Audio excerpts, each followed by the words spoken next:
What's up, freak bitches, however you may be, however you may be watching. Thank you for giving us just a little bit of your time. Let me transition over before I forget to do that. Now, it's going to be a few minutes before Jeremy catches up with us, but I want to take this opportunity to do a little bit of house cleaning stuff. One of the things I do want to remind you guys of is we do have the Discord link down below where we can keep the conversation about the great movies that we enjoy, all the TV shows and stuff that we talk about going, even when we're not live. The link is in the description below to the Discord. If you want to keep talking about movies and stuff, go check out our Discord. Also, again, we're just a spoiler-heavy channel. We don't really try to avoid the spoilers. There are some things where I will avoid them, but mostly we just talk openly about all the things that we've seen in all the movies. So if you're a little sensitive to spoilers, you may not want to do that. Also, don't forget that we do have a Patreon. We're going to be giving away $50 later tonight, actually, of the Patreon. Gatekeeper Drew won last week, and he said he just wanted to roll it over, give it to the next person. So we're going to be giving away $50 again to go see a movie. Use the theater of your choice. Again, we don't do this to support the movie production companies necessarily. We do this mostly to try to get everybody back out to the theater to help support the people that work at the box office, at the concession stand, things like that, because the film theater industry got hit really, really hard by the pandemic, and it's just now starting to come back around. I really want to try to get people out there, not only to enjoy the movies, but to help support these people who really took it on the chin over the course of the pandemic. We'll be giving away $50 for that later on today. Also, I just want to take a minute to say thank you. I mean, before Jeremy gets here and we get too into all the good discussions we've got planned for you tonight, I just want to let you guys know, over the last year of this channel, we've gotten 15,000 views, 1.5 thousand watch hours, and we picked up 121 subs, which is just a little bit less than half of our total sub count. All that's come in the last year. All that's come because of you guys being supportive of the channel. We're very, very appreciative of all of that, and we're really looking forward to all the cool things that we're going to be doing in the next year. I've got some plans for some things. There are some other not channel related things we're going to be doing as well, hopefully in the next year. I'll be telling you guys about a lot of this stuff lately. A lot of collaborations I've got in mind that I want to do with some really, really great YouTubers, some really cool people. And all that stuff's coming over the course of the next year, too. And don't forget, as you guys can see, I'll transition over to the main screen right now, even though Jeremy's not here. You guys see in the lower left-hand corner, there's a sub count there. As soon as we get to 500 subs, we're only, 190-something subs away, 194 subs away. I'll do a charity stream. I don't know what charity yet. It'll be something fun, some charity that's gonna make people feel good to help out. And once we get to 500, every donation you guys send in over the course of that show is gonna go to charity. I'm not gonna keep any of it because I'm not really here to make a lot of money. I just like talking movies with my friends. I'm really glad to have people like Erin and Cora when she's available, and Jeremy around to talk to. Also, people like Night Watch and a lot of other cool people that have come on and off the show over the course of the last year. It's really going to be a lot of fun. As a matter of fact, I can hear Jeremy popping on now. But yeah, so there's the stuff that's coming up over the course of next year. I want to thank you guys for all the numbers we've put up. It's going to be a really cool year coming up. I think there's a lot of really fun things that are going to be happening. Hopefully, my goal by the end of the year, the end of 2022, is to break 1,000 subs. That's kind of my pie in the sky goal. I'll be happy to hit 500 by the end of the year. But my pie in the sky goal, now that I feel like the content's where I want it to be, now that I feel like as I switch back over here so I can mess around with Jeremy's camera, because for some reason it's picking up the wrong one. I like I said, the pie in the sky goal is 1,000. I think that can happen, but I'm perfectly happy just for a regular amount of growth. Been concentrating a lot on just the content of the channel, getting the main people together. I think I've got it with Jeremy and with Cora. Aaron's hoping to get more involved with the channel over the course of next year. That's gonna be really cool. So, I feel like the content's there.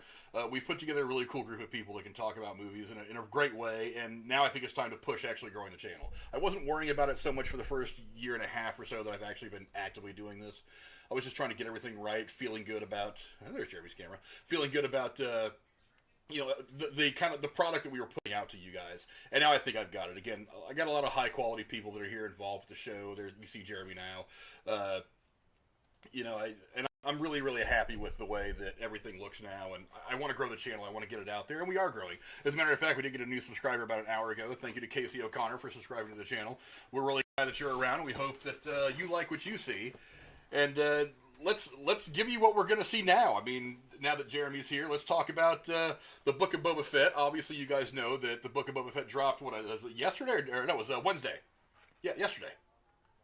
It was yesterday. Yesterday, the first episode of Book of Boba Fett dropped, and it wasn't a really deep episode. And there, finally, I don't really want to wear my hat today. It's a little warmer here to wear the hat, so we're not going to do that. But yeah, it wasn't a. It really was a lot of. The episode answered a lot of questions that we had about how he managed to survive the Sarlacc pit, what he had been up to for this period of time from the end of Return of the Jedi to where we find him in the last season of The Mandalorian. Jeremy, what were some of your kind of initial thoughts about the episode?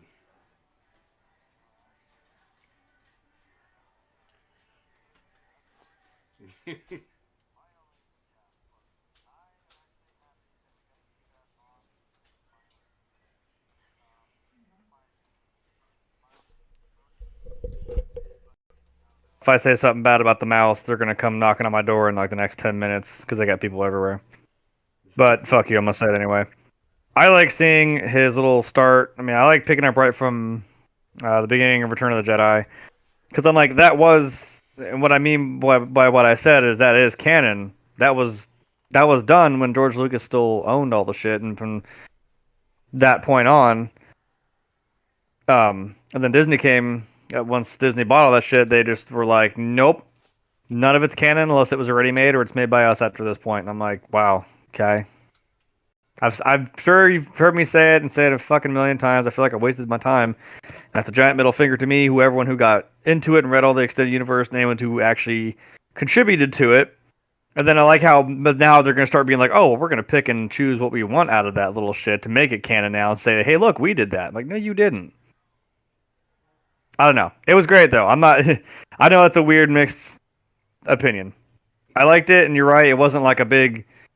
I mean, if that was the moment, that was the big moment right there. But it was kind of a nice little, laying the groundwork for what's to come, and I'm excited.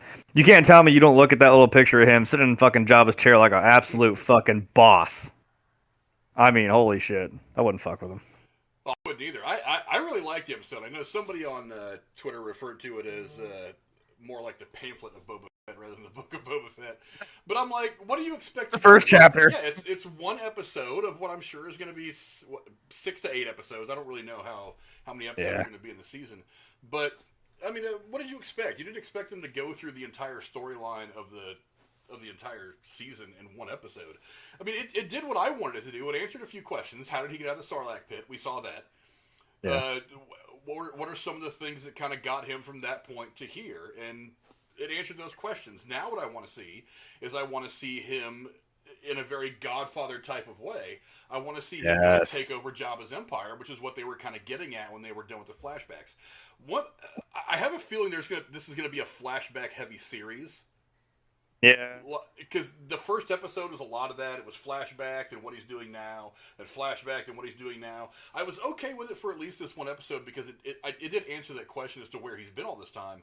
But I kind of don't want it to be about flashbacks. I want it to be just him doing what Boba Fett does. But, I mean, like I said, ultimately I really like this episode, but I wanted to move forward. I want to do a lot of this flashback stuff, especially if this episode is only, 36 minutes long? 38 or some shit, yeah. Not long. It wasn't very long, and if that's what the episodes are going to be, time-wise, then fine. But I don't want to spend, 17 of that 36, 38, or 40 minutes going through a bunch of flashbacks. I want to move the story forward. I want to see what he's doing. I want to see him and Fennec Shand doing their thing. That's what I want to see. I don't want to spend all this time doing flashback stuff. Yeah. But I mean, it didn't give us a very big indication of a specific plot line in this episode either. It just kind of was like, I'm not sure he really knows what he's quite doing yet, and I don't mean that he doesn't have a plan. I'm just like, maybe he's just trying to feel out what's the situation right now. Because, I mean, we saw him open up he was in that Bacta tank getting healed. Because I'm like, hey, guess what? No more prosthetics. If you look, I mean, I liked his little rugged, his skin was all wrinkled up. He had them fucking, badass scars across his fucking face. I'm like, okay, yeah, but I'm sure he doesn't want to wear that shit every damn day. So, yeah, you can yada yada sci-fi way. Yeah, he stood in the healing tank and kind of got himself back to normal. But yeah, he's probably just trying to just feel the groundwork of what's left out here, Yeah, he also this episode didn't give us a clear indication as to who the antagonist is going to be either. Yeah, not quite. I thought maybe we'd have a little bit of a hint. Yeah, it's like obviously Some crime lord. obviously there's going to be somebody that wants their piece of what's left of Jabba's empire, and they're going to fight him to make sure they get the biggest piece they can, or at least a bigger piece than whatever Boba Fett ends up with. But it didn't give a clear indication as to who that was. It really just this entire episode really just was a lot of setup, how we got from there to here, and now here we are, and he's kind of in the initial stages of walking around and getting to know people. I do think it was really funny, like he's walking around like a king walking around the peasants. He's talking about Fennec Shand was telling him you should be carried around and things like that. He goes, no, he's like I don't want to. Yeah, I don't. I like it. That asshole. I actually did like that. I thought it was kind of cool. I do like that he says, well, yeah, Jabba ruled through fear. I tend to rule through respect. I'm like, yeah. He knows, like, I can walk around with my dick out and no one's going to fuck with me. Yeah. Some people did, as we saw, but I'm just saying, like, you'll learn. You'll learn not to do that. But it's like, he could just walk up to any one of you and he'd probably talk to you. It's like, he seems like a kind of like, hey, if you're cool, we're cool. You know, you scratch my back, I'll scratch yours. Like he did with the two Gamorrean guards who were still there for some reason. But hey. I like those guards. They kind of gave them a little more of a, I'm not just showing them getting force choked by fucking Luke Skywalker as soon as he walks in the door. But I mean, what are you gonna do against a Jedi? To be fair. Yeah, I wonder if we're gonna see the Rancor Beast again. That's what I was wondering because I was gonna say the only conflict seemed to be that guy who was like a messenger for the mayor of the town or whatever. And I mean, Shannon kind of makes that good point. She's like, "Look, if you'd spoken this way to Jabba, you'd be in that fucking pit already." I was like, "That's fair." I know, and you know, Boba knows what the fuck he's talking about because he's kind of like, yeah, but let's hear him out. I feel like we're going to see the Rancor Beast again at some point this season. Oh, we have to, because all those people that were coming in and paying tribute or whatever the hell they were doing. At one point I was just like, especially when he was having the conversation with that guy who showed up as a proxy for the one mayor. I was like, he's going to hit the button, this guy's going down to the pit, and he's going to be a slave of the Rancor Beast. And I was really actually kind of surprised they didn't do it, because it's such kind of an iconic part of the original trilogy. Right. But yeah. But he does kind of want to be different than Jabba, in a way. That's kind of his whole, I don't know. Well, he wants and I wonder who they're going to get for a protocol droid, too. Well, he's yeah. He's like, damn it, we need a protocol droid. I'm like, yeah, you might. That might help. Anthony Daniels maybe making an appearance somewhere. I know. Canonically, you could. But yeah, I did kind of like though the idea of having these guys show up and screw with him and Fennec Shand. That to me did more to probably establish his badassery amongst the population of Tatooine, or at least that town that he was in, more than Vespa. Vespa, okay. Most Espa. Most Espa, okay. I can never remember all the names of the towns.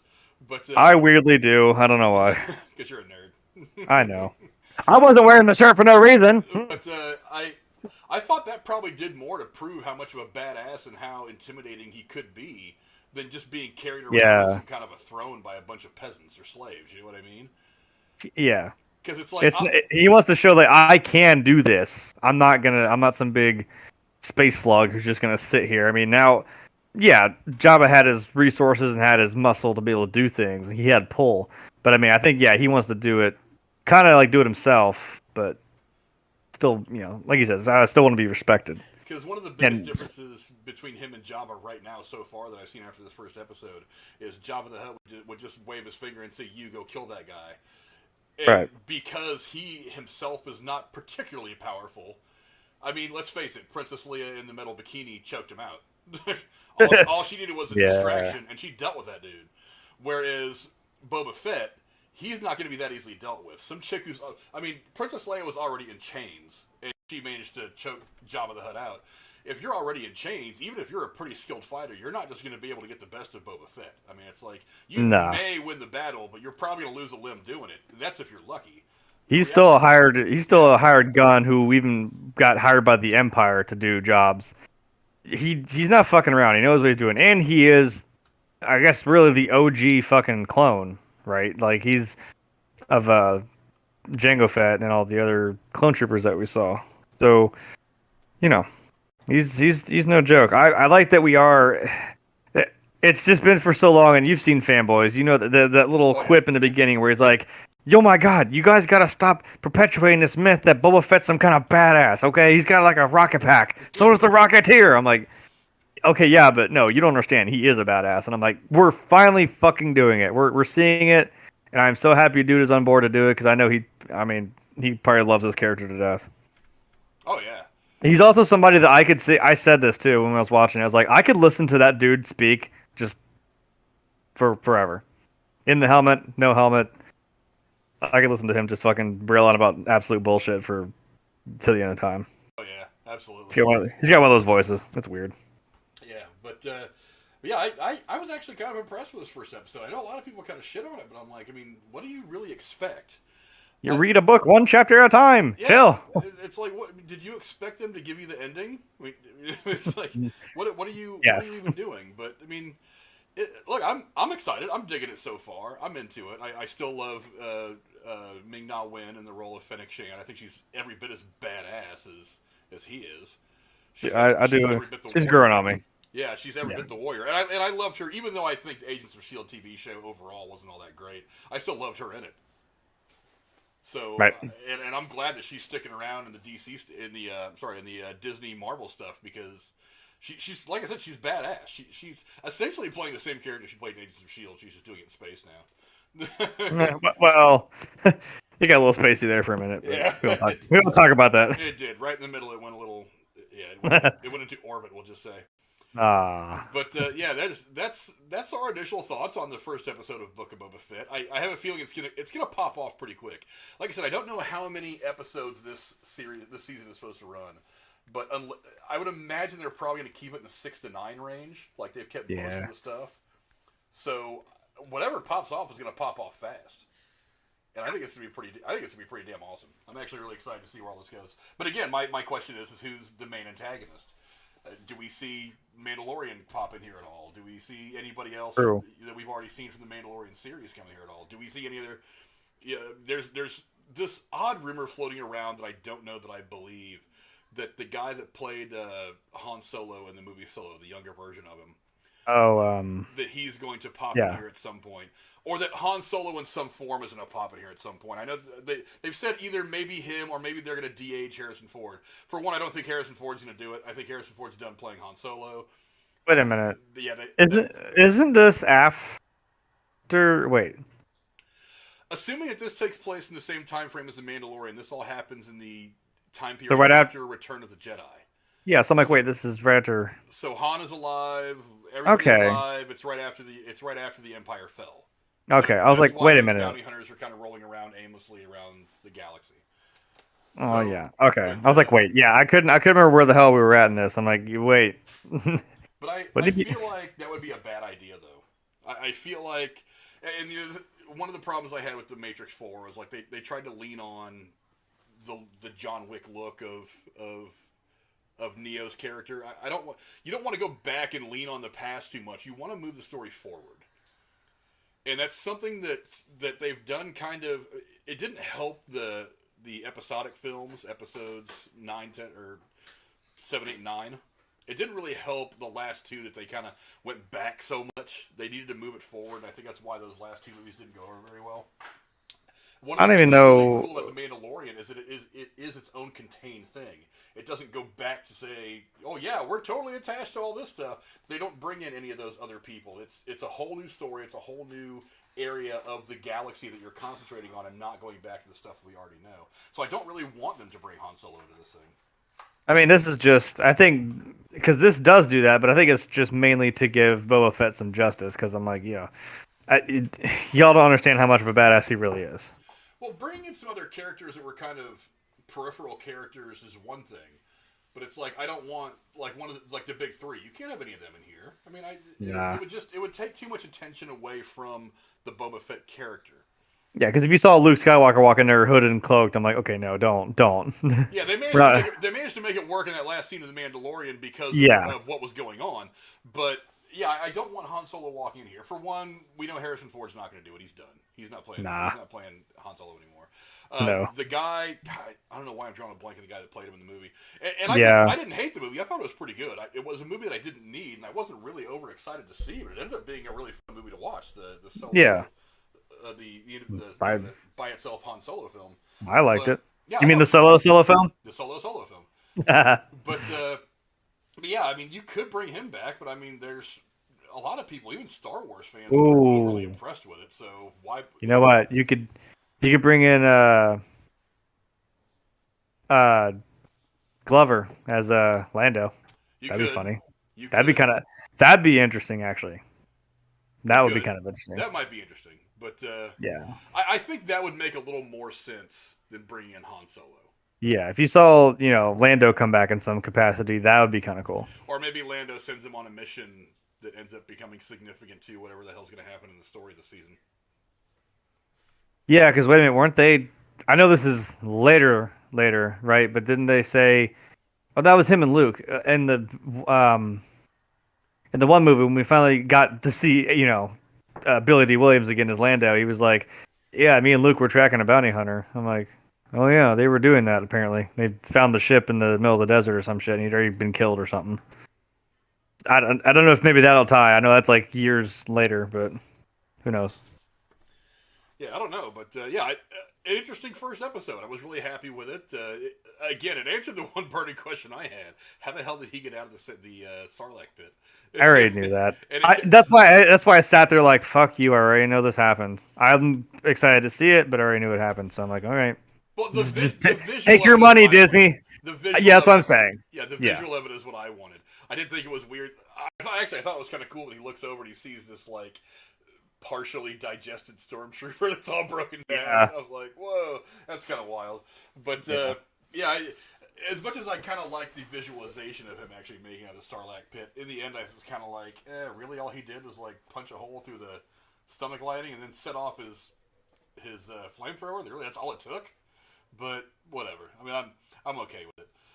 And again, it wasn't even the most significant part of all those flashbacks. It was everything that he dealt with the sand people and stuff like that. Yeah. Having to fight whatever the hell that crazy sand dragon. Right. What's the name of the character in Mortal Kombat? I say Goro. That's exactly. That's what I thought that was. Yeah. I was thinking Goro as I was watching that part. I was like, Goro is somehow in this universe now. But sure, why not? Pretty wild. But again, I mean, this whole episode, I mean, it does a couple of things. It reminds you that he's pretty badass, and it kind of sets the stage for what he's trying to do in taking over Jabba's empire. And I'm totally fine with that. I'm excited, and I think it's going to be a fun watch for the next however many episodes it's going to be out. Also, before anyone tries to be that kind of person, no, I've had this shirt for fucking years, even long before The Mandalorian came out, so don't act like I'm trying to bandwagon. Fuck yourselves. Star Wars for life, son. I know. That's what I'm saying. We were Star Wars fans way before you guys started watching The Mandalorian and got really hooked on it. Right. Or before you all developed crushes on Rey. Ew. There's so many more better. Ah, God. No. Hey, look, I was seeing all those Twi'leks and that fucking... I don't even know what that was. It was like a bigger Okay, speaking of Cantina, can we talk about it? They fucking, of course, had to play that little slightly varied version of the Cantina theme, and I'm like, okay. All right, we're back in it, aren't we? God damn it. I'm not mad. Just, I don't even know what I was feeling. As soon as they walked back into the cantina, my ears immediately kind of like perked up a little bit. I was like, are they going to play that song? No. And then it was like, no, it's kind of a different thing. I mean, I didn't care one way or the other. Like I said, I don't want them to connect everything too much to the original trilogy. Well, but that's what I wanted to know. Was that little blue guy, was that the actual Max Rebo from the sail barge? The little blue guy, the elephant guy who was in Jabba's barge, he was one of the band members. So I'm like... Oh, was he? I don't know. Yeah, I know. See, I even know the weird fucking somewhat obscure characters. I'm like, no, that's... Yeah, the Max Rebo band was who played in Jabba's palace, and they also played on the sail barge. So I think. So I'm like, wait, is that him? Because that'd be kind of cool. I know that's probably a race of aliens in this world, but if that's a nice little Easter egg, then that's totally worth it. Anyway, what I was saying was like I saw all those little Twi'leks, and I'm like, oh god, no, we won't talk about. I can't even think. Ayla Secura, she's pretty badass. That's all I have to say. But yeah, go down in the comments below if you guys are watching this on replay, or go down in the chat and let us know what you guys think of the first episode of the Book of Boba Fett. I have a feeling, like I said, I don't think it's going to be more than 6 episodes, so I think it's going to pop off pretty damn quick. So pay attention, because I think it's going to be pretty awesome. But that moves us on to really kind of ultimately the big topic of tonight, and that's just kind of the films of 2021. Look, I mentioned it earlier, the box office was just decimated the last couple of years by the pandemic.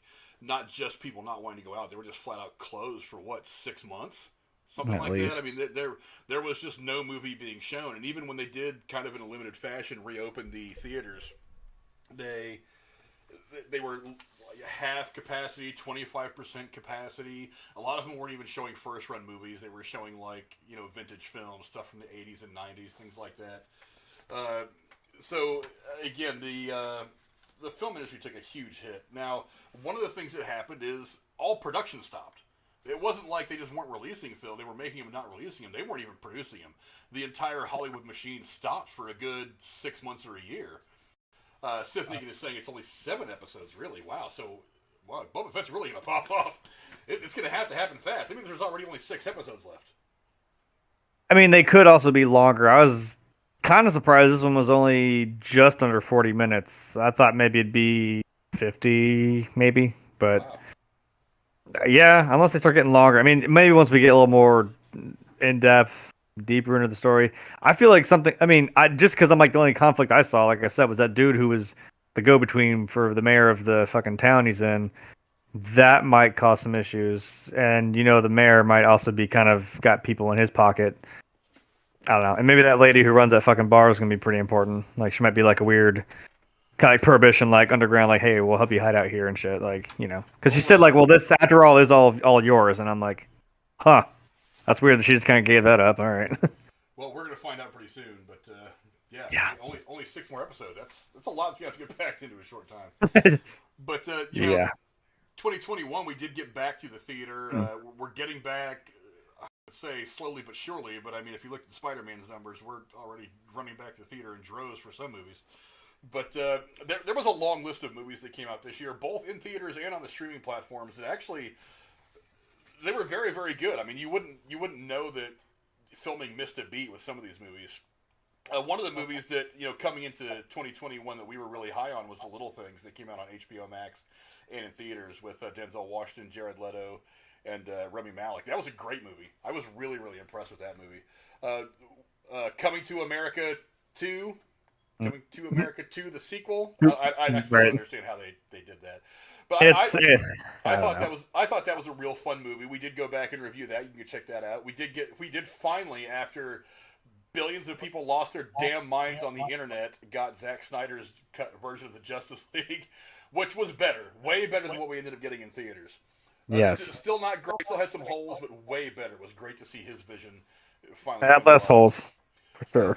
Godzilla vs. Kong. I really liked it. I thought it was good. Mortal Kombat was a movie that kind of surprised me. I thought that video game movies, we did a whole show about these, and I'm sure we'll do another one at some point.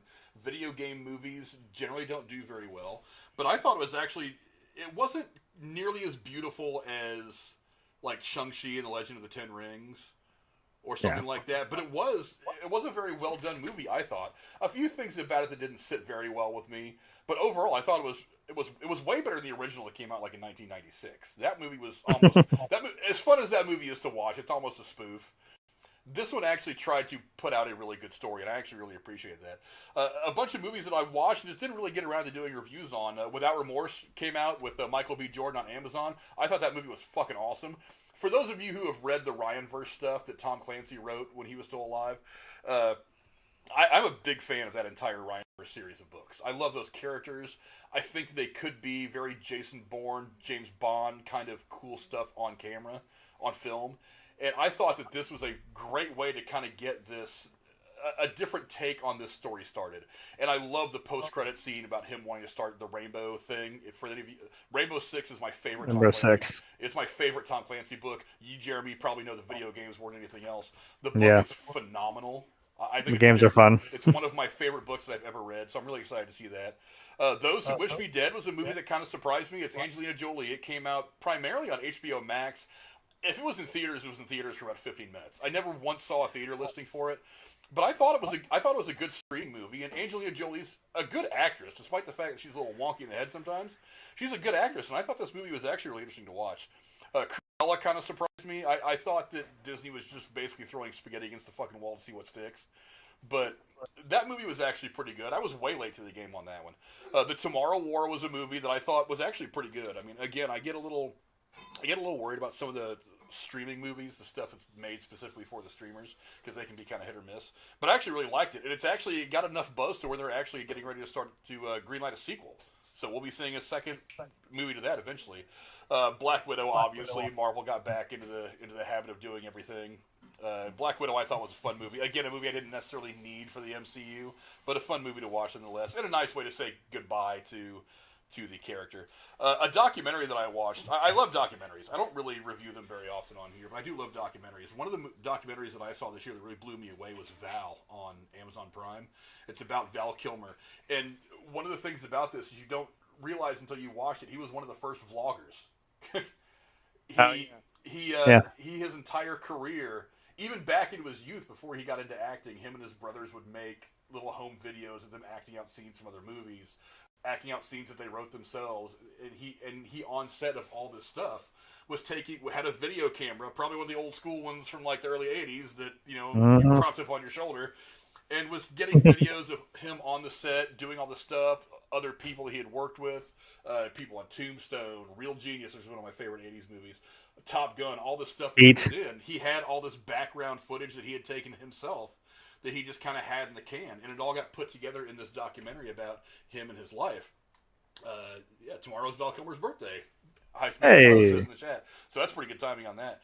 But it was a very interesting look, and to top it all off, he had his son narrated the documentary.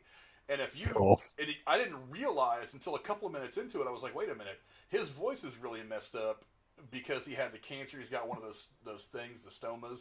He's got a hole in his throat to talk. I was like, how is he narrating in such a great voice if he's got one of those? He actually had his son narrate it, and his son sounds just like him. That's really cool. It was uncanny. But it was also, it was things, I've always loved Val Kilmer as an actor. I did not know this side of the guy. And it was really interesting to learn all that. The Green Knight's another movie that I was really excited about. I'm tepid on it still. I'll probably watch it again at some point. The Suicide Squad, way better than the first one we got. Still a little wonky for me, but it was a fun movie to watch. Free Guy, a movie that blew me away. I knew that movie was going to be just fun. It's Ryan Reynolds. It just made fun of everything that's obscure about video games and weird and stupid about video games. It just embraced all of it and made a really, really fun movie. I thought it was pretty good.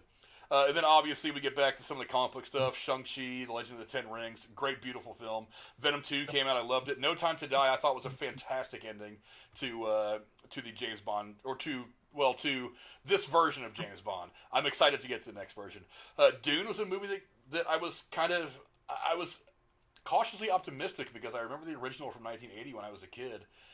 It's a very deep philosophical film. I didn't know a lot of people would get it, but it ended up being a very good movie, and I'm glad they greenlit the sequel. Eternals came out. Again, Marvel's back at it. Eternals is going to be... It was fantastic. Ghostbusters Afterlife, one that the child in me had been waiting for about the last 30 years or so. I love that movie. I thought it was every bit as good as the original. Not as good, but every bit close to it. I mean, I put it right up there with the first and second films. I know a lot of people don't like Ghostbusters 2. I think it's a great movie to watch. But it's every bit as good as the original two films. It fits right in. Obviously, Spider-Man No Way Home came out and just kind of blew everybody away. We already reviewed that. The Matrix Resurrections we talked about last week. A bit of a disappointment, but I think part of it is that the air in the theater was sucked out by Spider-Man. It's like there was almost no marketing for Matrix. I'm actually really surprised that they even held that date. I figured they'd want to try to wait until maybe even January to kind of like get away from Spider-Man, but they didn't. The last movie I really got a chance to watch this year that really blew me away was Being the Ricardos. I love reading about TV history, and entertainment history, TV movie history, and that movie was damn good. Nicole Kidman and Javier Bardem in that movie playing Ricky Ricardo and Lucille Ball was phenomenal. The movie basically just covers like a week of them putting together like one episode of I Love Lucy, and they kind of interwove in there some other things that happened in Lucy's life that were kind of significant. And I thought that was a fantastic film. The cast kills that movie. I mean, it was so damn good. J.K. Simmons, GOAT, Hall of Famer. The guy could be in the shittiest movie in the world and still be like an amazing actor. It was just a fantastic movie. So for those of you who are into like going into the history and stuff of television, that was a really great look into that. But I mean, those are just some of the movies that I saw over the course of the year and didn't really get a chance to review. But I mean, they were significant. It was a really, really good year for movies overall, coming off of what was a terrible 2020. Jeremy, what are some of the movies that you want to talk about that you saw that really sucked you back into the theater experience this year? I think you fucking said every single damn one I put down, actually. I was sitting there, I'm like, are we supposed to pick 5? I kept looking over every couple. You said one, I'm like, yep, pick that one. Yeah, pick that one. I wrote that one down. I wrote that one down too. I'm like, well, actually, there's one you didn't. I think maybe 2. I don't remember if you said the other one. I guess because I wasn't really sure how many you wanted to pick, and I have some honorable mentions. I don't know if we would crossover, which obviously we did. Just talk. I mean, I know that between you and me, I'm pretty sure we spent about $5,000 on movies over the course of the last year. So, I mean, anything you saw, go after it. I mean, like we saw a lot of the same things too. Because some of them we have reviews on, some we don't. We can go check those out, like you said. Move it up a little bit. So because this was I thought it was gonna be favorite films. First, somebody's at my door. That's weird. Well, because everyone in the world but me has these fucking days off.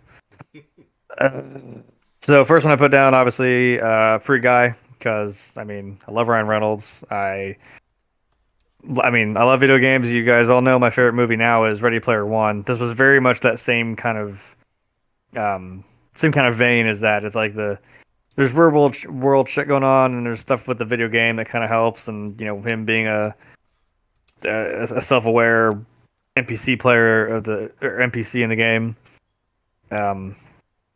Yeah, it was a fun time. I definitely enjoyed that movie, and I'm blanking on what the hell I was gonna say about it.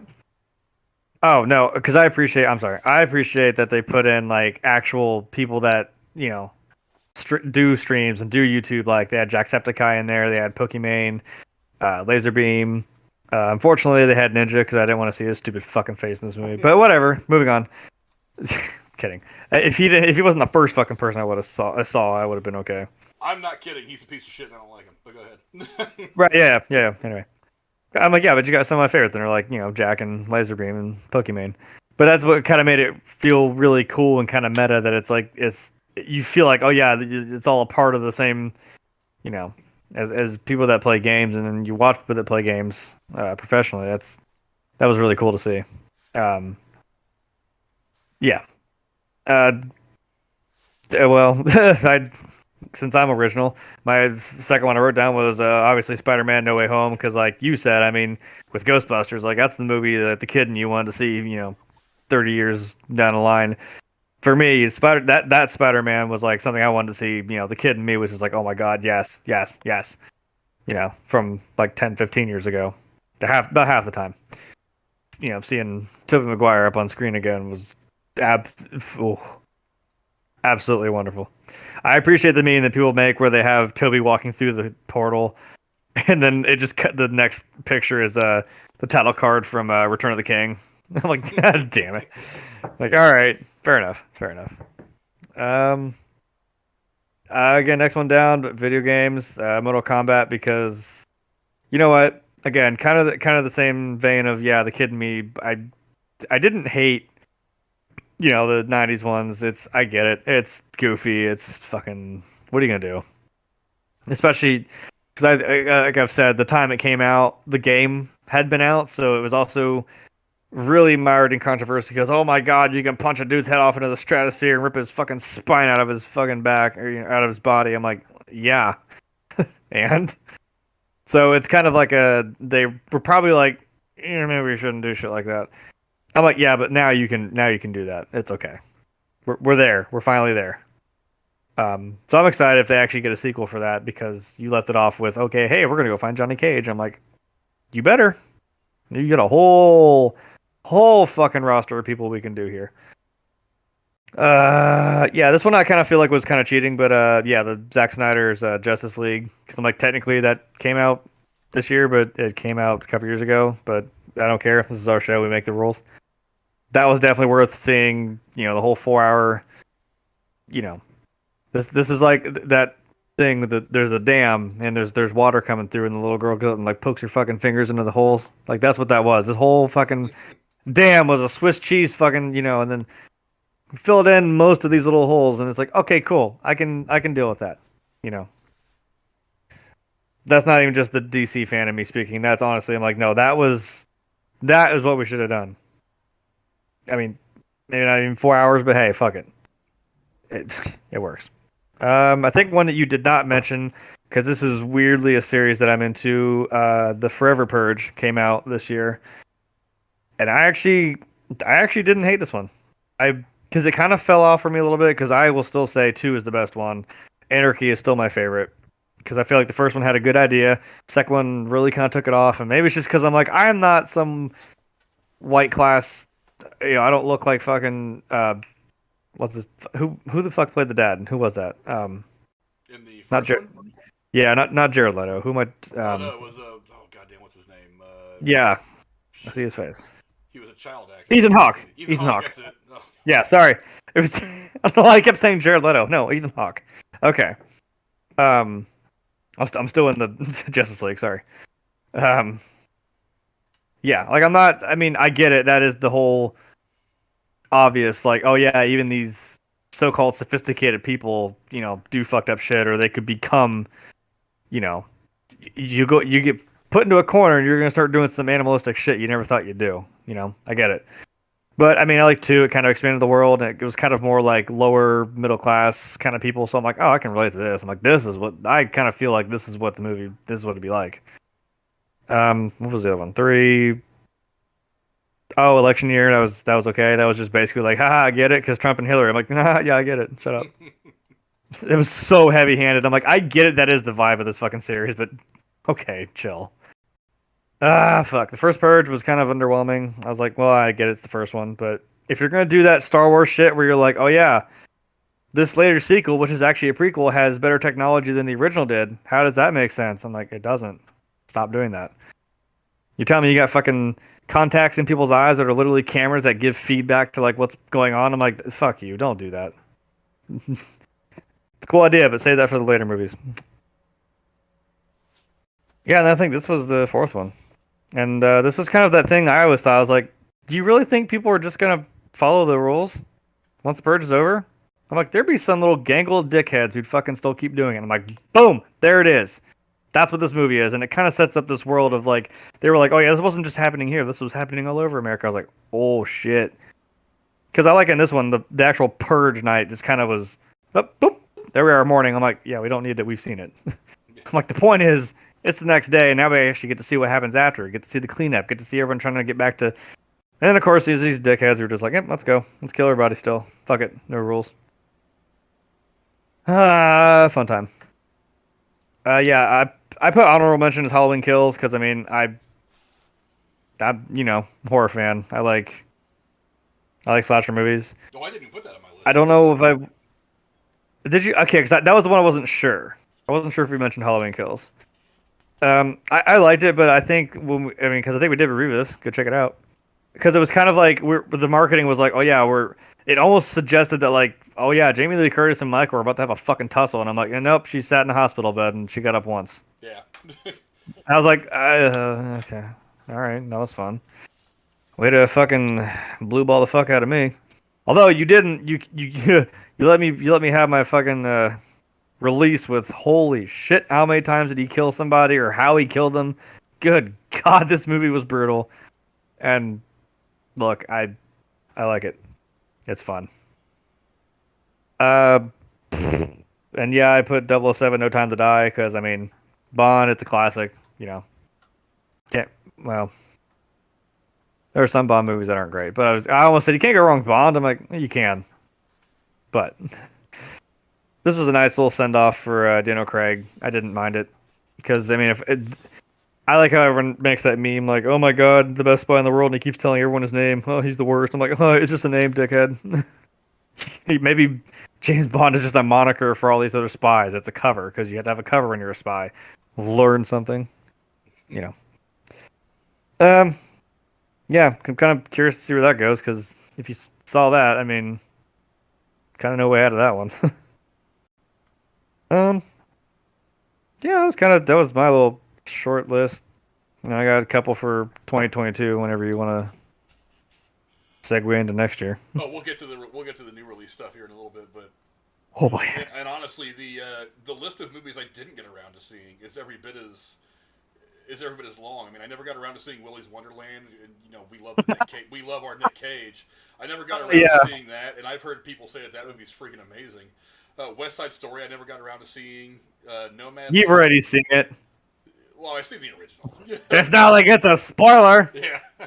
We know what happened. Yeah. Nomadland won Best Picture, and that director ended up making The Eternals, which I thought was a great movie. I haven't seen that yet. Oh. Cherry was a movie that I really wanted to see with Tom Holland and his brother about being drug dealers.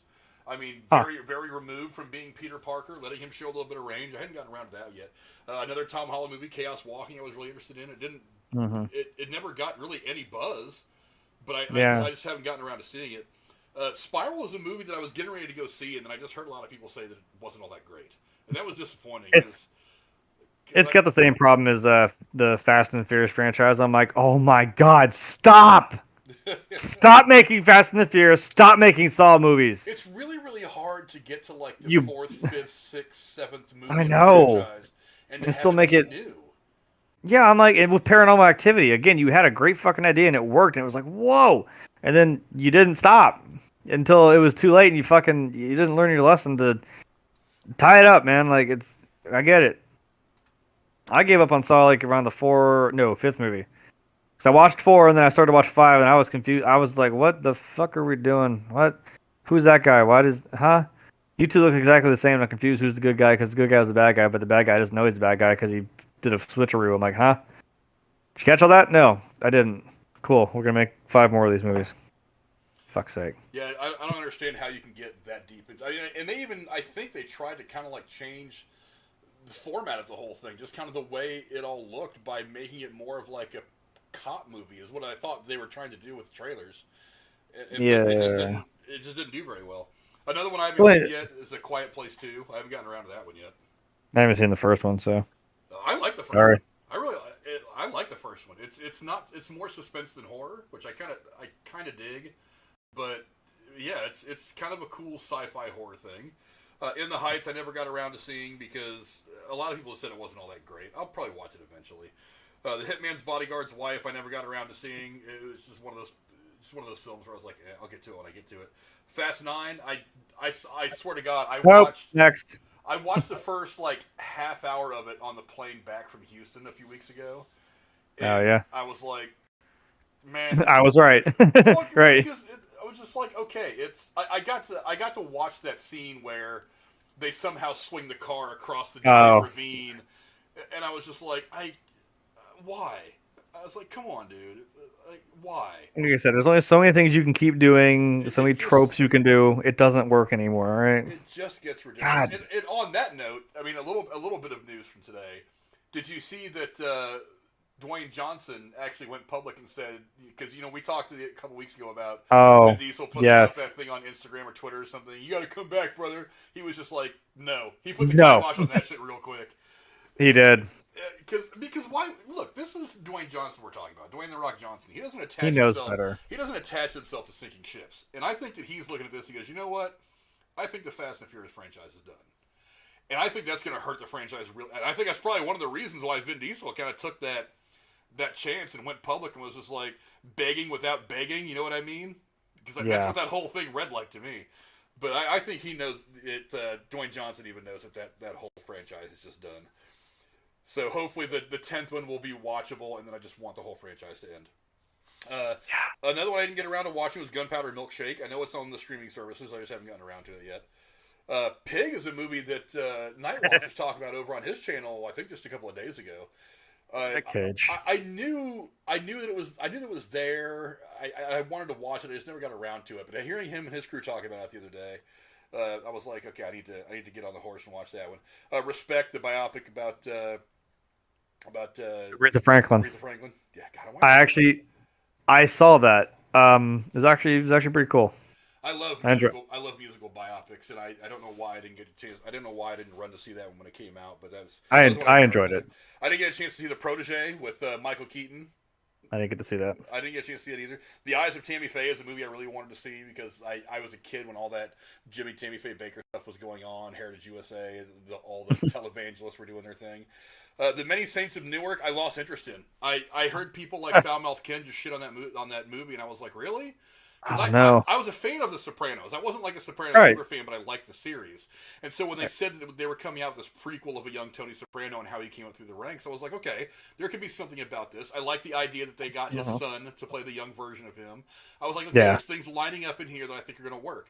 And then I heard so many people just kind of, that watched it, they were kind of like, it really wasn't great. It wasn't great Sopranos. They didn't really smash his son playing the younger version of him. But it was just like it just didn't fit. It didn't work very well. And when I heard some of the other reviewers on YouTube, and then especially like Foulmouth Ken, he was just like, "Yeah, this movie's just not very good." It really just kind of popped. It really burst my bubble. I was really disappointed in that. But no. The Harder They Fall is something that's on Netflix I've been wanting to see. Tick Tick Boom, I almost sat and watched last night. I've heard it's really good with Andrew Garfield. House of Gucci is one I've really been wanting to go see. Jennifer's been wanting to go see it. I just haven't gotten doing it yet. I did watch that one. It's fun. It's pretty uncanny. Like I think I saw a thing like a week or so after we watched it about that story, and I was looking at like the actual like Mauricio Gucci and Patrizia, and I'm like, holy shit, they made them look like spot on. The fucking casting was on point. I mean, shit, convincing. It had me by the balls, and it's like one of those like, well, I know what's gonna happen. I know what happens, but like, yeah, you watch Titanic, and you're like, gee, I wonder how this is gonna end. But you hate yourself for still being like, oh my god, I'm in it. Like, damn it, no, I'll never let go. 3 hours of it, nonetheless. I know, right? It's like, well, I know what's gonna happen here, but yeah. Yeah, and some of the stuff, like towards the end of this list, it's stuff that's come out fairly recently. So because of just like the holidays, other stuff I've been doing, traveling, I haven't gotten around to. Like Licorice Pizza, I haven't seen yet. Nightmare Alley just came out in the last couple of weeks. I've heard that's actually a pretty good movie. Cyrano is actually a movie that was supposed to come out this year, got pushed to I think next month. So put an asterisk next to that one. What about Last Night in Soho? Was that this year or is that next year? That was this year. That was this year. Yeah, that came out. I didn't get a chance to see that one actually. Yeah, that was a movie that I thought looked really interesting. I never got around. It's Edgar Wright, man. I mean, how do you go wrong? Oh yeah. His average movies are still very, very good. I know, right? That's what I'm saying. From what I've heard, the acting in that movie was actually top shelf, top notch. I believe it. The girl that was in it, I forget her name. Anna Taylor-Johnson, I think is her name. I've heard that she kills in that movie. Yeah, and I know Matt Smith, the former 11th Doctor's in it. And I mean, again, can't go wrong with that. And Matt Smith is good. The King's Man just came out. It's not getting fantastic reviews, but I still want to see it because I really like the Kingsman series. I think it's a fun, different take on like the James Bond spy stuff. But yeah, I mean that's again, that's a list of almost 50 movies that some we saw, some we didn't see, and it was a busy year. I mean, they got back to releasing a lot of content this year in the movie theaters and on streaming services. Yeah, Rachel, I want to see Cyrano too. I was really bummed they pushed that, but they only pushed it back like a month. They were worried about this Megatron variant, whatever the hell it is, that's going around. And yeah, I don't know. I don't even know what it's called. I don't pay attention to the news and shit anymore. I'm just so tired of it all. But so they pushed it back for fear of that. I mean, but I mean, it comes out like a month or something like that. So I'm not. Yeah, it's still soon. Yeah, it's soon enough. But yeah, so those. I mean, again, it was a busy year for movies again, and I feel like 2022 and on. Because remember, a lot of the stuff that was supposed to come out in the last year, well, 2 years now, I guess we can call it for this whole pandemic thing. A lot of the stuff got moved to like they pushed entire filming schedules back to like 2022, 2023 and 2024. And thank you to Anonymous for tipping a couple of bucks. We appreciate that. Thank you. Yeah, so I think the next couple of years is going to be pretty stacked. I mean, I'm pretty excited. Some of the stuff that's coming. You're back in the saddle. Yeah, before we look at some of the stuff that's coming, though, it's time to give away some money. Yeah. Yeah. Again, we do have. I'll put the Patreon up here real quick. We do again. We appreciate all of you guys, and if you guys choose to support us for just $5 a month on Patreon, none of this money really comes to me or anybody else in the show. It all really goes back to you guys. I think we actually have enough patrons to cover exactly $25 a month. So I just give it all back to you guys, or to one of you lucky folks anyway, every month, by just having this this little drawing we're about to have right now. $25 a month in free movie tickets every month is what we give away. Again, it's just to get people back to going to the theater. And even now that the theater's kind of kicking back up, it's ramping back up again. Spider-Man came out and drew a lot of people to the theater. The next year, I think, is going to see a lot of people going back to the theater, I hope. This just gives you guys a chance to go see a movie on us. So go there, make a quick video when you're standing out in front of the theater, like I tend to do for most of my stuff, and shoot it out to us on Twitter. Our Twitter handles are in the description down below. Give us a quick minute or two about what you guys thought of the movie. I may start sharing some of those on videos. I don't know. But anyway, we're going to get right down to it. We're giving away some money. This one is actually going to be for $50. Again, Gatekeeper drew one last time I did a drawing, and he said, you know what, just flip it back out there. Go give it to somebody else, so we're going to do it again. And here in the next couple of weeks, we'll get to doing the regular drawings for $25. But let's do this now. See who gets $50 of our money to go see movies. Yeah. Spin, spin, spin. Casey, not Casey. I hate giving him anything. Oh, no.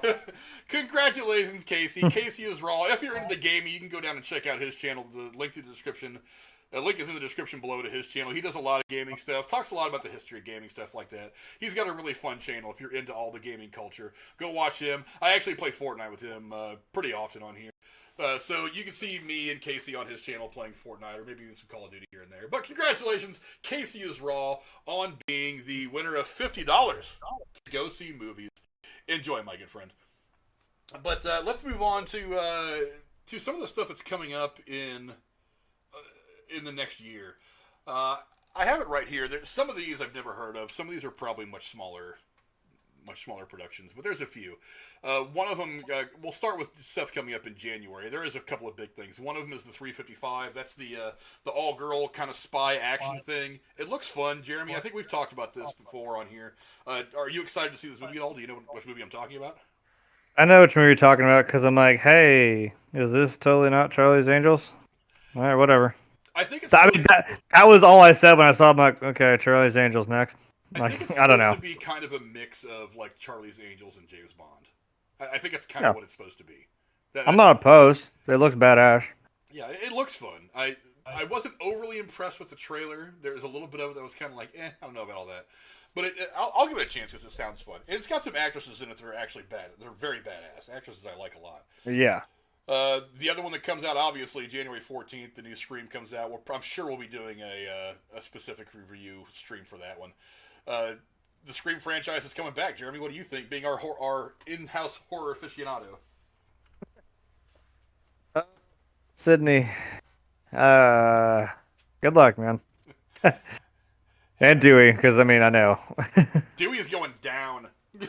Dewey's got to die in this one. I don't know, man.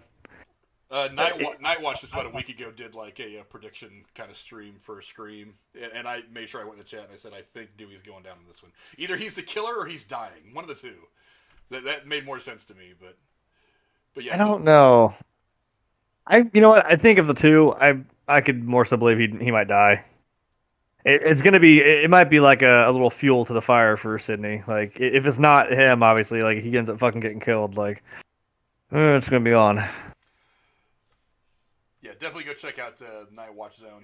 He's actually done a lot of stuff about the Scream franchise the last month or so, and I'm pretty sure that when this movie comes out here in a few weeks, he's going to be doing a full-on review of that as well. Moving on past some of these other smaller ones that I haven't heard of, there's The King's Daughter. Sounds kind of interesting to me. It's a bit of a period piece. I forget who's in it. Let me click on this real quick because I was reading. It's got Pierce Brosnan. That's it. And yeah, something about it looks kind of weird. Yeah, the plot sounded kind of interesting when I was reading it. King Louis's quest for immortality leads him to capture and steal a mermaid's life force. Complicated by his illegitimate daughter's discovery of the creature. Pierce Brosnan, William Hurt, Benjamin Walker. Yeah,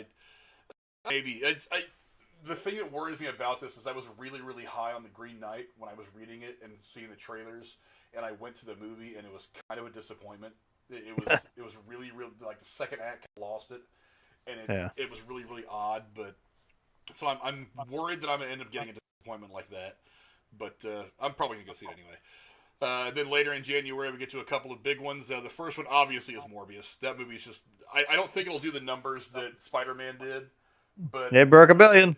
It did break $1 billion, but I don't think it's going to do that much, but we are definitely way back into these big storylines for the comic book movies and the MCU and all that. Not to go into too much spoiler stuff right now, but I mean, the events of Spider-Man No Way Home obviously gives us a lot of questions. Things that we've seen in the trailer for Morbius. We see Michael Keaton's Vulture character in there. Is he actually the same Vulture, or is he a variant? That's one of the questions that stands out. So, I mean, that's definitely going to be one of the movies that we definitely break apart and examine at a pretty deep level. And then Cyrano actually comes out the same day, so it might be a small double feature for me going on. I'm really excited to see Cyrano. For those of you who don't know what that is, Cyrano de Bergerac, I think it's a Shakespearean play about a guy who has this long nose, kind of like Pinocchio. He tries to win the heart of the woman Roxanne by having somebody else stand up there and say the lines that he comes up with, but she ends up falling in love with that guy. Kind of an old story. Actually, if you're a Steve Martin fan, Steve Martin did a movie back in the late 80s called Roxanne, which basically is the story of Cyrano, but it's set in the modern day, and he's a firefighter or something like that.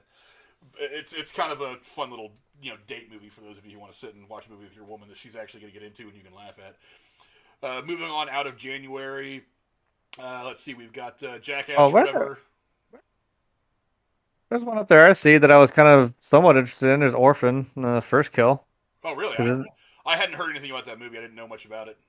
Because it was either I saw that the girl who played the girl in The Orphan was in something new, or it was this. Because I'm like, wait, is that maybe it? Because if this is like an origin for The Orphan, I'm kind of interested in that. We'll have to keep an eye on that one then. Yeah. But moving on to February, we've got Jackass Forever. We're gonna have the old and a new group of people doing stupid stuff to hurt themselves. As much as the Jackass franchise has grown on me over the years, I still think it was really, really. And this is where MTV died, in my opinion. Is that they kicked Beavis and Butthead off the air for being a cartoon that was frying worms, but Steve-O shoving a firecracker up his ass and lighting it was somehow okay. That to me was the moment MTV died. I think because this is also like, I mean, I know you're probably into it too, but I'm like, I feel like this is a bubble of like people that like, I mean, because I do it on purpose. I watch like fail videos. I watch people doing stupid shit, and it makes me laugh. Like, if I'm having a shitty day, I'll go on and watch fail videos because I'm like, well, at least I'm not these people. At least my day doesn't suck that bad. You know what I mean? And I feel better.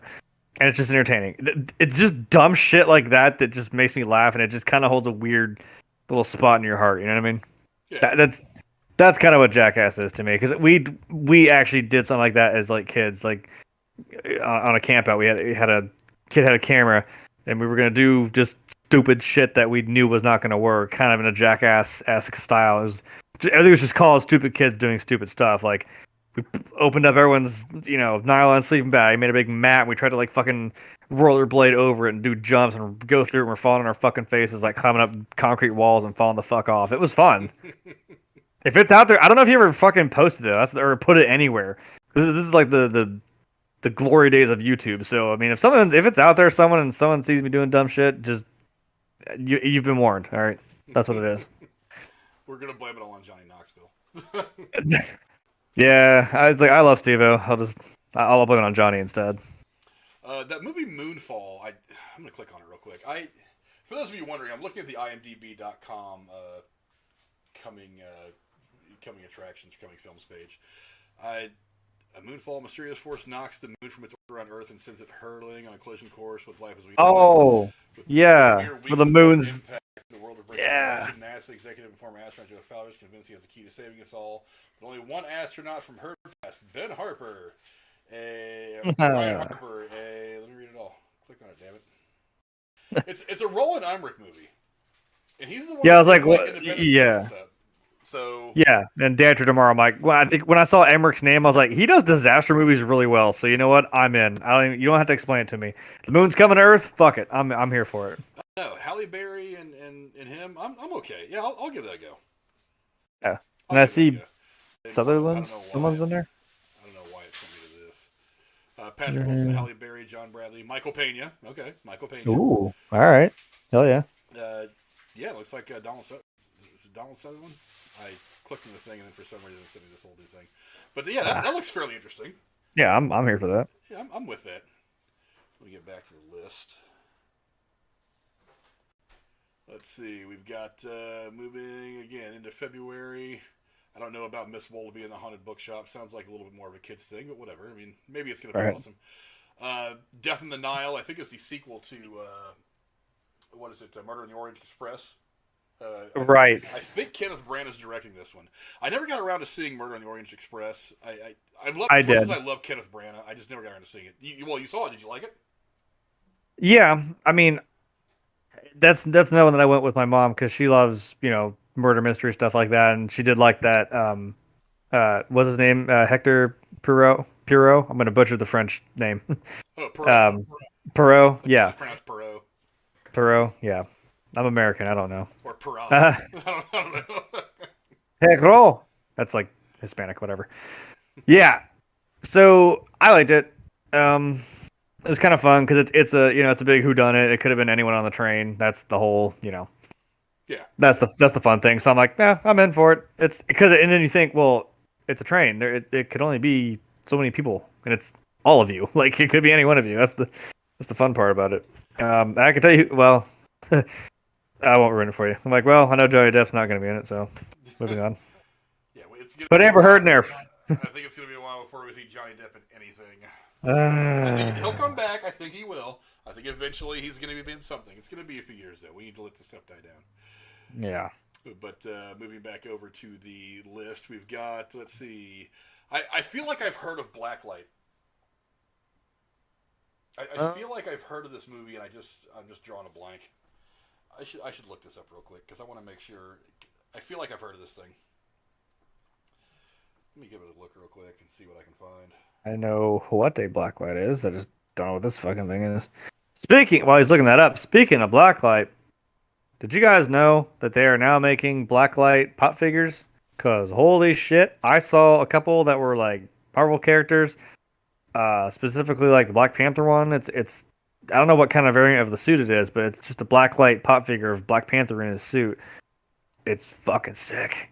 They got like some Venomized people. They got straight like Iron Man. They had, I think, Thor. They had a Venom Iron Man. No, Magneto, and then they had a Venom Magneto. Yeah, there's a little line of blacklight fucking pop figures. Go check those things out. I'll have to readjust this so you guys can actually read everything that I can see on here. Blacklight's got Liam Neeson, son. Bring on some Liam Neeson. All right. Adrian Quinn, too. Holy fuck. Travis Block is a government operative coming to terms with his shadowy past when he discovers a plot targeting U.S. citizens. Block finds himself in the crosshairs of the FBI director he once helped protect. Dun, dun, dun. Oh, boy. Hey, you know what? Hey, Liam Neeson, being 112 years old, he's quite the action star. I'm willing to give him a watch. It's because he has a particular set of skills. Skills he's acquired over a long career. Hey, generally speaking, I don't really want to see like 900-year-old people be action stars, but I mean, Liam Neeson pulls it off. He's proven that he can still do it. I'm okay with that. Yeah, I'm going with it. Let's see, The Amazing Maurice. I've never heard of that film, so I'll have to look into it later. And then we get into February 18th. That's one big movie that I know that we're going to be talking a lot about once we get there. Is Uncharted. Is this going to be the video game movie that finally breaks the curse? I mean, other movies have been pretty decent. Again, I liked Mortal Kombat. I don't know if I consider Free Guy a video game movie necessarily. But it's not based off of a video game, but it is a video game movie, yes. But Uncharted, I mean, the trailers look pretty damn fantastic. I mean, do you think that Uncharted could be the one that finally kind of breaks the video game curse? Well, see, because I mean, I've kept saying it now, and I'm going to keep saying it. And I will say, I'm thinking, yeah. my mind went to Keanu Reeves. I'm like, I'm thinking, yeah, I'm back, because we'll get there. That's in the list, I'm sure. No, I think it is having a little bit of a turnaround. I think with Tomb Raider and Assassin's Creed, it kind of started turning back around. Mortal Kombat definitely helped, and I'm hoping, and also just kind of like, yeah, you know what? I think Uncharted will be good. I know the trailer, like, I'm trying to like not be like, oh yeah, well he's Spider-Man, but when he's falling out of the fucking cargo plane, look, there's so much bullshit that I'm willing to overlook, but I'm like, that does not happen. You're not gonna sit here and jump over these fucking boxes when your plane's going at fucking, I don't know how many thousands of miles an hour, like fuck or whatever, like fuck you. But again, I know it's some suspension of I know disbelief. I know, but even as a video game movie or video game based movie, I'm like, I don't know if I can let you have that. I don't, whatever. I don't know. Maybe in the moment, maybe just because it's just like they're showing just that as part of the trailer. I'm like, what? Okay. And then he gets absolutely bodied by a fucking car that falls out of there. I'm like, okay. Because then I'm thinking the whole time, like, okay, so how do you get out of this, dude? You're a human. You're not Spider-Man. You ain't gonna fucking what are you doing, Nathan Drake? You're not. That is I mean, if you've ever played the games, that is the quintessential thing about Nathan Drake is he gets people kind of shit on it for this, but it's like he just gets so lucky every time. I'm like, he does. He kind of lucks his way through everything. Lara Croft doesn't even really do it. She gets the shit kicked out of her, and she still kind of comes out on top through her own means or otherwise. I'm just like, yeah, but Nathan Drake just kind of happens upon things. I don't know. Whatever. I am actually really, really excited by the trailers. I kind of like the. I really kind of dig the chemistry between Tom Holland and Mark Wahlberg. There's something fun about those two that. Yeah. That I think. I thought it was gonna be awkward, but no. It now seeing it, I'm like, I could believe this. It works. Yeah, I'm with it. Yeah, when they say he's gonna play Sully, I was like, okay. Well, as long as they've been trying to make this movie, he was originally supposed to play Nathan Drake. But it took so fucking long. It took so damn long to get this movie going that they kind of were like, maybe Mark Wahlberg's aged out just a bit. And then the ascension of Tom Holland because of Spider-Man and some of the other stuff he's been in. It's like, well, maybe we can do it like this instead. And it's really cool that he still wanted to be involved in the project. And he was like, okay, whatever, I'll play the elder statesman instead of playing the lead character. But I mean, the trailers have looked really fun. I'm kind of about this movie. I'm ready to go. I know back in the day when the games came out, and we were like, everyone's like, oh, what if this was a movie? I know someone they said was Nathan Fillion would have been a pretty damn good choice to play. Just like looks wise, he looks like fucking Nathan Drake. Like, I could have believed that. I don't know if he'd want to do it now because, he'd probably be more interested in Firefly. Just give the show back to the man. God damn it. Well, we're getting a new Firefly thing at some point in the next couple of years too, aren't we? Are we? Are we really? Are we? I think that's what I heard. I mean, didn't I've been hearing that since like 2005, man. True. But, well, hey, we've been hearing about an Uncharted movie for about the last 100 years. It feels like so. All right, fair enough. Eventually, they'll get around to it, But I think you're right. Yes, that there has been something that I heard a few months ago that was like, yeah, we're doing Firefly. I'm like, okay. We'll see. Did you guys not see the movie Serenity? There's some big things you got to explain then if you're going to keep doing this. Moving on to later in February. Also, the same day Uncharted comes out, that movie Dog comes out. That's the one with the military dog. Yeah. What's his name? Channing Tatum. That looks like kind of a feel-good movie. I mean, if you're into those kinds of things, you'll probably enjoy that stuff. Yeah. Let's see. Later on in February, I don't know about any of those movies, so I'm just going to skip those unless there's one on there that rings your bell. Well, there it goes. I got it up here and I got it on my phone, and the phone's like faster than the thing. You said what, February? February 25th that week. I'm not. Nothing about those movies is jumping out at me. So. Studio 666 sounds familiar, but no, nothing that's really jumping out at me. Well, then moving on into March. March 4th. What? Who wants to move their movie to March 4th and take a chance? Oh, I dare you. I fucking dare you. Let's go ahead and click on that one. Again, we're looking at the list on IMDb. You guys can go check this out at your leisure. The Batman's coming out. Robert Pattinson, Peter Sarsgaard, Andy Serkis. What's your name? Lenny, I almost said Lenny Kravitz. Zoe Kravitz. Zoe Kravitz. I don't know why I'm blanking her name. But yeah. We're getting it. This is going to be kind of. I mean, you can see right there in the synopsis. It's kind of not a year one necessarily. It says in his second year of fighting crime. Year 2. Batman uncovers corruption in Gotham City that connects to his own family while facing a serial killer knows the Riddler. Look, I don't think it's a good idea at all what DC's doing, having these multiple different versions of the same character being out. Look, man. But I'm excited. I mean, I want it to be good, and if it's good, then great. It kind of had me. I mean, I like dark. I like gritty. Yes, I like Batman. If that wasn't fucking obvious. The Batman fan, my whole fucking. Hey, actually, it's right there. Right? Can't really see it. Right there. I've got. Why is it when I'm on the fucking spot, I can't think of it? Jesus Christ. See, because I'm still for some reason thinking of Keith or Sutherland. Fuck's sake. Kevin Conroy. But Kevin Conroy's fucking signature back there on a picture of the Batman animated series poster. You know what I mean? So,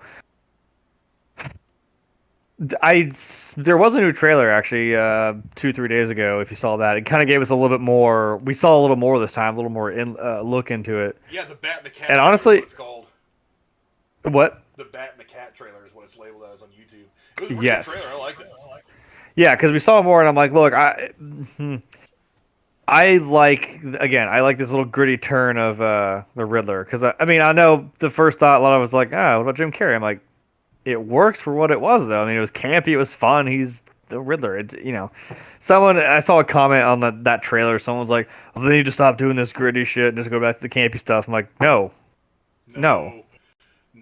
As much as I really do love and enjoy and have nostalgic feelings for all the Adam West stuff, I like these grittier versions of Batman much, much better.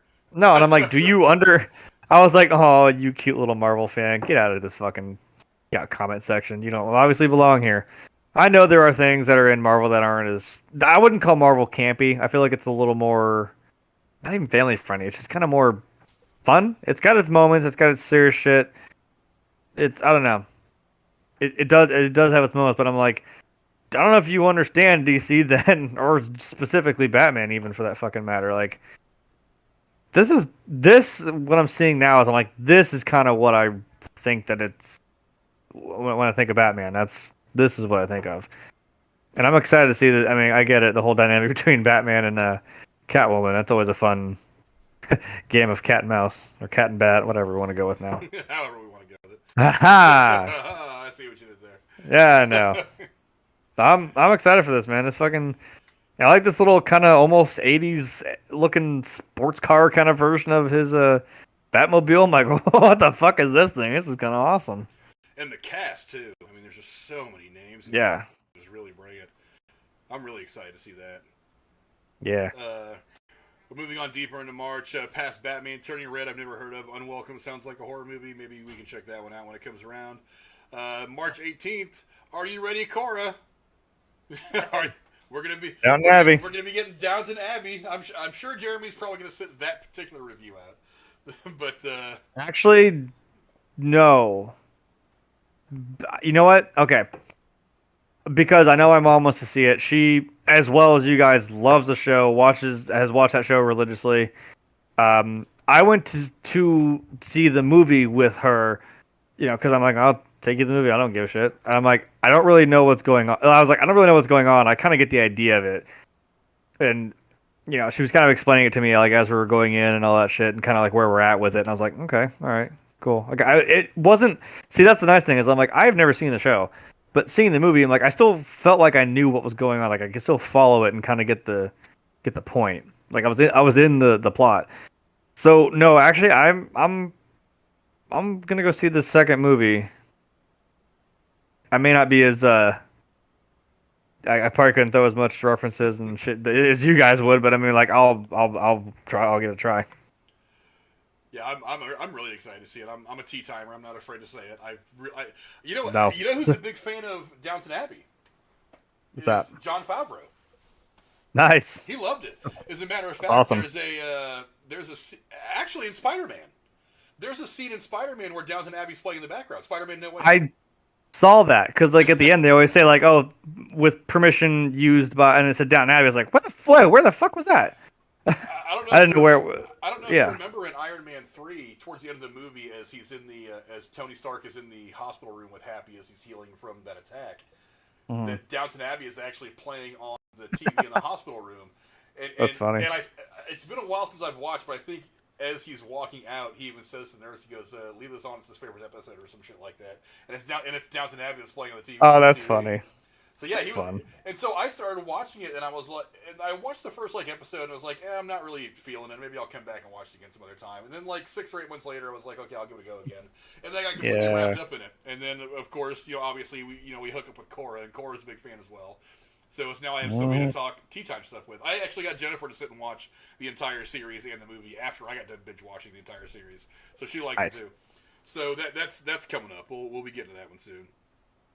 As we get back to some of the stuff that's coming out. Let's see, Downton Abbey we just talked about. The Unbreakable Boy I've never heard of. The Lost City I've never heard of that one either. Is it the Lost City of Atlantis or the Lost City of Gold? That could be a Lost City. Let's go find out what this is about. Let's take a minute could to be look into this one. Could be a number of things because okay. It's the one with there's a trailer that just came out for this that I haven't seen yet. It's the one with Sandra Bullock and Channing Tatum. Oh, that's where she's like the fucking author, and then it all kind of becomes meta and real. A reclusive romance novelist on a book tour with her cover model gets swept up in a kidnapping attempt that lands them both in a cutthroat jungle adventure. Nice. Is it? I mean, is it going to be like comedy? Is that what it is? It's. You know what it kind of reminds me of? It's I think I saw the trailer for it. I assume when I saw Spider-Man, that's the last thing I saw in theaters. I had to have been it. It seemed like it was kind of one of those kind of early, if you know what I'm talking about, early 2000s, romantic comedy kind of things where I'm I don't know. It's a weird. It's like how I describe Will Ferrell to some people. I'm it's hit or miss. Some of it's funny, some of it's just stupid, and it's not even stupid funny. But look at that cast list, though: Sandra Bullock, Brad Pitt, Daniel Radcliffe, and Channing Tatum. I'm not saying. I'll give it a go. I'll give it a go. When it comes around, I'll give it a go. There's too many. Look, because Sandra Bullock's good at just about everything. Brad Pitt does comedy really well, so this is gonna be like a rom-com. I'm willing to give it a go. Channing Tatum, rom-com is where he makes his money. And Daniel Radcliffe, I think, is way better than a lot of people give him credit for. He's been in some fantastic movies that a lot of people haven't seen outside of Harry Potter. I know. I'm you guys got to stop. We know he's Harry Potter, but have you seen anything he's done since then? I mean, he's phenomenal. Otherwise, Jesus, guys. Yeah. Yeah, I don't know. I'll give us a go. I'll give us a go and see what it's about. Let's see. Go back to the list. Everything Everywhere All at Once. I don't know. The Duke, never heard of it. That movie's been delayed for a couple of years. See, later into March, I don't know what Nitram is. Into April, Sonic the Hedgehog 2 comes out in April of 2022. Look, I gotta be honest, the trailer's kind of fun. I still haven't seen the first movie yet. I've been meaning to, but it looks pretty fun.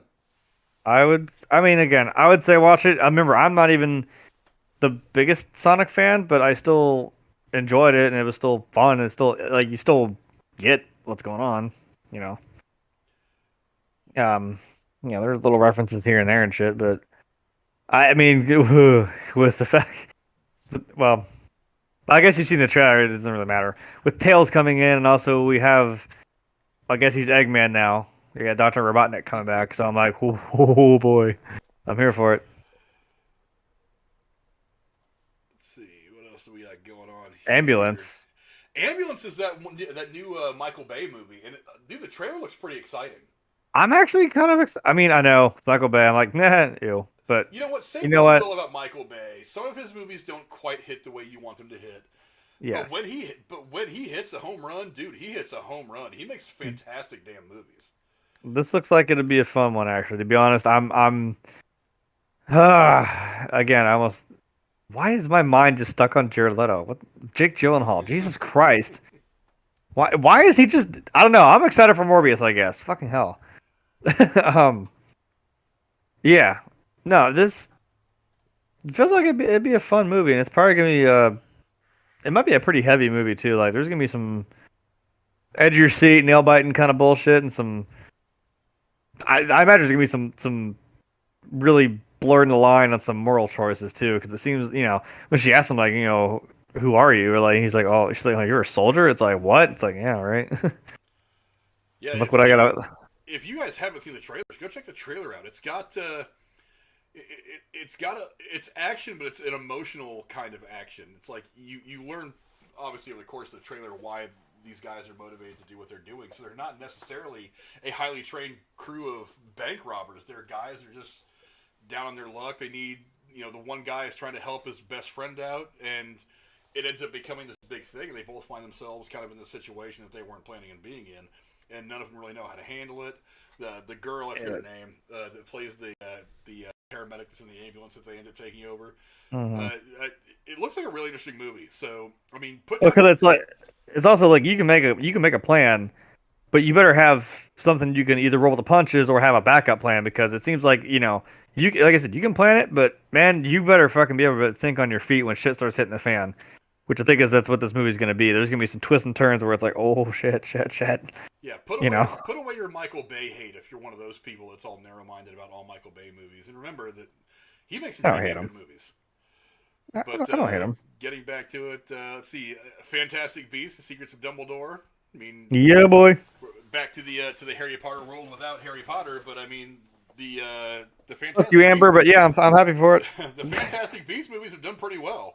I've only seen the first one. I still haven't seen the second one. I'll get around to it eventually, but I mean, you're still in the world of Harry Potter. And I do think eventually we're going to get another Harry Potter-based film. I think that's probably one of the things that J.K. Rowling is working on right now, is writing either a new book or a new script for a new movie. But if you want to continue to go back to that world and have fun with the Muggles, that's a good place to do it. Well, and there's also that I think it was supposed to come out this year, but there's a game coming out too called The Legacy of Hogwarts or something like that. It's actually set before these movies even, because these are in like the late 20s or something. This is off the top of my head. I think this is in like or maybe in the 30s even. Fantastic Beasts. This is set in like the late 1800s in Hogwarts. It's like an open world Harry Potter game, and I'm like, what the fuck? Are you kidding me? That's awesome. I'm like, I mean, do you get to pick your house? Do you get to make your wand? Do you get to fucking do all this other shit? Like, because it is done by, I mean, Wizarding World is kind of the name of the whole, the whole deal, and it's Warner Brothers. Now, I thought about it. I'm like, well, if it's an open world, I mean, I'm assuming you can make your student make your character in the game, and I'm like, wait a minute. This would be so look, JK or whoever's fucking running this thing, if listen to me here. If you could like link your Pottermore account to this game, that would be fucking phenomenal, because you already boom. Now you have your house, you have what's in your wand, you have your Patronus ready. I'm just saying. Yeah. And it's like pushed back to when the fuck ever, because it's not just movies, guys. Trust me, I'm feeling it over here on the game side too. It's like, when's this coming out? I don't fucking know. Same problem. Let's see. And then the week after that, we get one of the movies that you and I have been wanting to see, the Nicolas Cage joint, The Unbearable Weight of Massive Talent. Did you see the first trailer for this? I fucking did, yes. Part of me, at first I thought, I was like, this looks a little too goofy for me. But then even for Nick Cage, it seemed a little goofy. But then I was just like, Nick Cage has never let me down. I was like, so as kind of silly as this looks, part of me is just like, dude, bring this on. I mean, bring it on. I don't even necessarily need another trailer for this movie. It's like, we already know what it's all about. It's Nicolas Cage gets hired. He's Nicolas Cage in the movie. He gets hired to go hang out with this guy's party so this guy can look cool to all his friends. And it turns out the guy's a drug dealer, and the government gets to him and says, hey, we need you to help us take down this drug dealer. It's a very kind of silly plot, but I'm like... But whatever. It's Nicolas Cage. But it's Nicolas Cage. It's Nicolas Cage playing Nicolas Cage in a movie. That's the only thing Nicolas Cage hasn't done in a film so far. It's like, so why not? I'm kind of surprised he hasn't, to be honest. Well, for the longest time, doing something like that seemed a little too silly. Well, but then it's like you come out with movies that were done very well that were kind of like this, but not really. It's like being John Malkovich and stuff like that. Hey, Malkovich, think fast. But you could only pull this off with somebody like a John Malkovich or a Nick Cage, somebody who's That's what I mean. Who's got this kind of image or aura about them anyway that's a little wonky and weird. But it's like, other than one of those two guys, who could do something like this? It's like Robert Pattinson. As much as I like him as an actor, he couldn't play Robert Pattinson in a movie where something like this happens. I mean, he could, but it wouldn't be the same. It wouldn't be Nick Cage. Oh, also like fucking Kevin Smith in the Jay and Silent Bob Get Old. They were being themselves in a movie, talking about them making Jay and Silent Bob Strike Back. Right? That, yeah. You know what I mean? Like that can work because it's funny and he can make fun of himself. Yeah. And have his daughter sit there and be like, who's this Kevin Smith guy? I fucking hate that guy. I'm like, God damn. Yeah, I mean, that made me laugh so hard. I think it sounds fun as hell, and I'm just counting down the days till this one comes out. The problem with this movie, the only one I see so far, is that either this movie is going to be terrible or it's going to be fucking amazing. I don't know if there can be an in between. I feel like that's how it's going to go. Again, is it like being a Browns fan where it's like if it's bad, you're like, that's Nicolas Cage. You just kind of shrug your shoulders like, whatever. Next one. You know, do you really care? Like, no. I don't want Nicolas Cage to play a caricature of himself. I want Nicolas Cage to play Nicolas Cage. That's the problem. Is Nick Cage playing Nick Cage as a character, or is he playing himself? Because has he not been himself? Is he not just been doing that for like the past 30 fucking years or whatever? How long he's been doing movies? Sometimes. I mean, let's be honest. Let's just be honest. Roles maybe, but I mean, in other roles, I mean, I always felt like Nick Cage was what Johnny Depp could have been. Well, that's the funny thing is, remember, Nicolas Cage is the person who told Johnny Depp he should go into acting. That's the funny thing. And then boom, he did Nightmare on Elm Street, and then whoo, there he goes. Yeah, and then, you know what I mean? Well, we ended up getting both of them, which was really nice. I mean, say what you will about Johnny Depp, he's made some pretty damn good movies. He's got range. But, I like him. Yeah, I don't know. I'm excited to see that one. Moving on, The Northman. Is that? I don't think that's the movie I'm thinking of. The Bad Guys, no idea what it is. 65, memory, don't know what they are. Getting into May 6th, obviously, Doctor Strange in the Multiverse of Madness. The trailer dropped for that one at the end of Spider-Man No Way Home. I don't know. The trailer says a whole lot is going to go even more sideways in that movie. What are some of your initial thoughts on that? I swear to God, I always just have like I saw a meme about this. Oh, there was a meme about that. I swear, that's how I get most of my shit. I do appreciate the meme of Leonardo DiCaprio. Like it's from Once Upon a Time in Hollywood, where he's got the beer in his hand and the cigarette. And he's like pointing at the screen, like oh my god. And it was like when we see the evil Doctor Strange, he's pointing. He's like oh my god. It's like every What If fan. I'm like right, that's what we're doing. So hey, is this really about to get that meta or not? Because I'm sure it's actually on this list somewhere. I'm looking over. It's gone. The other, the sequel to the Miles Morales movie. So I'm like, are we gonna Spider-Verse Part 1 or something like that? Yeah. So I'm like, again, is this like you keep saying with like, oh, there's another Batman, there's another Joker, and it's not in the extended universe. It's not this. I'm like, yeah. So are those their own thing, or are they in the? You know what I mean? I don't know. I know Jamie Foxx, man. There's got to be a Black Spider-Man. I'm like, there is, man. There is. I love that reference. I was like, I see what you did there. Oh yeah, no, the whole theater was like, I'm like, I know. There it is. Moving on to that would have been the moment.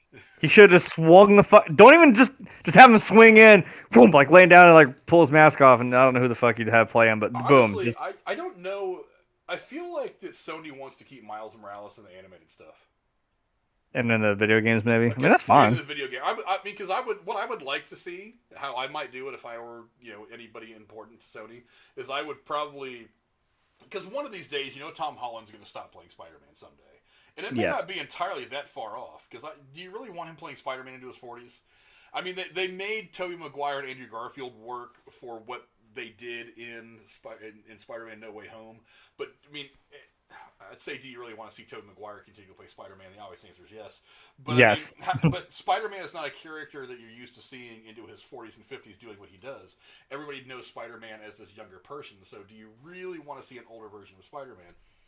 I don't really think that he wants to play it past like 35 or something like that. So one of these days when Tom Holland decides he's ready to step away and let somebody else use the web slingers, why not use that as an opportunity to usher in a Miles Morales, and then you and you can keep that continuity just with a new character. Hell yeah. That's what I would do. I don't think somebody's going to do that, but that's what I would do. But again, they've only really alluded to him in the movie stuff. They've really focused on him in the animated stuff. So I have a feeling that's kind of where they want to keep him. But moving on to some other stuff, let's see. DC League of Super Pets. I have no interest in that movie. I know it's got a ton of people in it. I think The Rock is in there doing Kevin Hart, doing Superman's dog. Kevin Hart. Yeah, I'm sure it'll be fun for kids. I don't know. Maybe I'll take my kids to see it. Even me, I'm kind of like, okay. I don't know. I kind of was like, oh, okay, interesting, and that was all I really had to say about it. I was like, that might be more, like you said, it might be more geared towards like kids. But yeah, they're getting into May and June, a couple of the big blockbusters that are sure to sell a whole lot of tickets. You got Top Gun Maverick on May 27th, and a Bob's Burgers movie. I had no idea they were even making a Bob's Burgers movie. I just saw that until I read that just now. I had no idea that they were making a Bob's Burgers movie. I think literally today, like maybe earlier today, or maybe it was yesterday. It was like recent. I just saw something about a Bob's Burgers movie. I'm like, you know what? Whatever. I'm fine. I'm cool with that. Look, Simpsons had a fucking movie. Why not? Yeah, I like the show. I mean, I've watched it here and there. I've not watched it religiously. I mean, I watched most of the first season. I've watched some episodes here and there just out of boredom. And I like it. It's funny. But it is. A movie? Really? I mean, I'm kind of surprised they didn't film something just to release in a streaming service. Were you really shocked that, I don't know, I'm not about to try and do math, but like after 25 fucking years, all of a sudden, hey, look, Simpsons movie. Like, sure. Yeah, why not? I mean, I did like it. I watched the shit out of it when it came out. I thought it was funny. It was funny. Because, The Simpsons hasn't been funny since like 1993, but whatever, moving on. But June's going to see a couple of big movies. One of them is Jurassic World Dominion. I'm ready for that. I mean, I've really liked the last couple Jurassic Park movies. I mean, was it Jurassic Park 3 and 4 were a bit wonky, but when they started these new ones, I really liked it. And they're bringing back all the original cast with the exception of John Hammond. So yeah, because he's dead. Yeah. See, that I'm okay with. Maybe that's the whole. Because, like I said, when I I didn't want my friend to get disappointed because I was like, hey, if you see this movie, I'm telling you right now, you saw the entirety of Ian Malcolm's character. What? Yeah, that was it. They're like, I'm like, now if that turns you away from it, I'm not saying don't see it, but I'm just saying don't get your hopes up. I did. I'm doing it for you. Maybe that's the reason why. Because I wasn't mad that Laura Dern and Sam Neill aren't in the, I don't really care. But if you're gonna bring them back, sweet. That's maybe like a nice little, not send off, but like a nice way to have everyone there, where it all started. One of the big knocks in the series is that it doesn't really feel connected to the original movie. I mean, it's like, yeah, you brought back Ian Malcolm's character. He was kind of a glorified cameo. He wasn't really significant in all of it. He was giving some kind of testimony to somebody in Washington, it looked like, about kind of the overall effect of like cloning dinosaurs and stuff like that. We're like, what should we do with these dinosaurs? Basically, I'm like, yeah. But you're gonna ask the Chaos Theory man, what do you think about dinosaurs? I think he pretty well spelled it out in the first movie. You mean like the things that tried to eat me, the things that I told you was a bad idea to give birth to? Yeah. Okay. Assholes. Yeah. Ask me now when it's too late. All right. But yeah, I mean, the fact they're bringing everybody back, they're supposed to have significant roles in the movie and not just glorified cameos, from what I've heard. I don't know what that means, significant roles. I mean, obviously, what's his name, Star-Lord, and Chris Pratt. Yeah, Chris Pratt and Dallas Bryce Howard are still going to be the leads, but I mean, I don't know what kind of role the original cast is going to play. Hopefully, it's more than just glorified cameos again, because if all it is we get some like Skype call with Laura Dern and all these, it's like, come on, Sam Neill. Yeah, Sam Neill. You really couldn't do better than that. But I haven't seen any set pics. I think they released like a couple of like teaser trailers, but not a full trailer yet. So the only thing I've seen is there's like it looks like a legitimate picture. It's like a selfie. It's like all three of them in the same, like they're all standing next to each other. Laura Dern, Sam Neill, and I was just calling me Malcolm. Yeah. So I'm like, okay, cool. I don't know if it's like on set or if it's maybe like a day they met up and were just hanging out. But I'm like, all right, cool.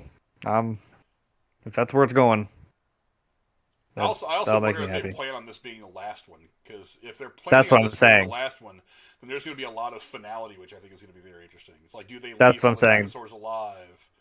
That'll probably help. That Yeah. kind of thing. But Well, I wonder if maybe you. Well, could you maybe bring back the two kids? I mean, they'd be like adults by now, right? well, the guy that played the little boy, he was the last thing I saw him, and I know he's still acts. He played the bassist in for Queen in Bohemian Rhapsody. Oh, really? So he still acts. The Yeah. girl, I don't think the girl acts much anymore. I think she kind of left acting and she became like an artist or something like that. She does a lot of nonprofit stuff to support artists. I think that's something I read a long time ago. I'm not saying that they wouldn't come back. I mean, if you said, "Hey, here's a few bucks, come up here in this movie," I mean, they might. Yeah. Sure. Because as far as I know, both of them, look back pretty fondly on on the movie. So maybe it's something Yeah. they could be enticed to do. But I don't know. But For yeah, sure. I'm interested to see just kind of the overall plot of everything that happens in the movie. But moving on past that, we've got Lightyear, which comes out in June on June 17th. That's going to be the Buzz Lightyear actually Story. being involved in the Star Corps, whatever the hell he's involved in. So if you're a fan of Our command. Star Command, yeah, sorry, it's been a while Jesus. since I've watched Toy Story, but it's not going to have anything to do with the Toy Story storyline. It's just No. actually him flying around space and doing stuff. It's him yeah, I know. being I don't know why anyone understands. Like, yes, you realize the toy is based off of an actual Space Ranger. That's the joke. He's. Yeah. I'm like, did you guys never see the fucking animated? They had a movie first, and then I think they made it into a show. That's the point of it's the actual Buzz Lightyear in Star Command. Like, Yeah. that's why I'm like, all right, I'll give it a chance because of that. I don't know. I'll watch it. I mean, I love Toy Story, and I did like that movie/show they did. So I'm like, if that's what it's about, why not? Yeah, then moving on to the next week, you've got the Black Phone, which has got Ethan Hawke in it. I saw a trailer for that recently, and it's definitely got some horror thriller vibes to it. I think it'll be cool. I like the idea that the phone is in there, and like he keeps hearing like the other like victims, and they all left like a little bit of a clue, and it's all each one was trying to like help him get out. I mean, and Ethan Hawke is like mildly terrifying in this movie. I mean, I was just kind of like, oh my god, dude, what? Ethan Hawke's got good range. He can be He the does. handsome guy in a rom-com, or he can be the serial killer. He's got some good range. I'm actually kind of surprised that he's not a bigger name than he is in Hollywood. But I don't know, maybe some guys just have a little bit of. I hate to say he's been unlucky. He's been in some pretty good movies. He's definitely made a career for himself. But the other one that comes out the same day that I'm interested in is that untitled Elvis Presley movie. That's the one with Tom Hanks that he was actually filming in Australia when he got COVID early on in the pandemic. Okay. So, and I've heard almost nothing about this movie. Now, I know it's I don't know if it's a straight like Elvis Presley biopic or if it's just like telling the story of something that happened in Elvis's life or something. I don't really know anything about the movie yet, but Elvis Presley is an interesting figure to me. I actually, my family, my mom's side of the family is from Mississippi, and they all grew up very close to where Graceland is. So I've been by there several times. I've never actually been in the mansion. I've always wanted to go, but I've never actually been in there yet. So I mean, I have kind of not a family connection, but definitely a family interest in him. And I'm interested to see what this movie is all about. I just don't know what it is. I don't know if they haven't really advertised this movie because it got pushed so much. Or because for whatever reason, it's just I've heard absolutely nothing about it. I mean, you can see it on there. It doesn't even have like a real name. It just says Untitled Elvis Presley Project.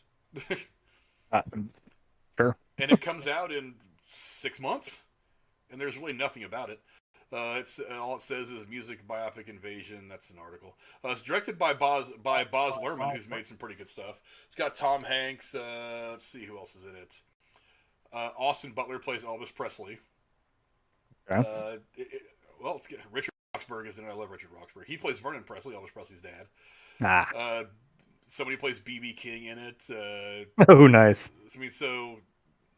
All right. I mean, there's definitely going to be some characters in it. I mean, yeah, I don't really know what this movie is going to be about, but I'm interested and I want to know more. But there's just nothing, and all it says in the log line is a look at the life of the legendary rock and roll star Elvis Presley, but that doesn't tell me anything. Well, I mean, the movies we've made, we kind of know. I mean, it's still fun. Maybe fucking Kurt Russell shows up. I don't fucking know. Why not? Maybe. Yeah. It's gonna That be was a damn good. That's what it is. This whole movie is 3,000 Miles to Graceland Part 2.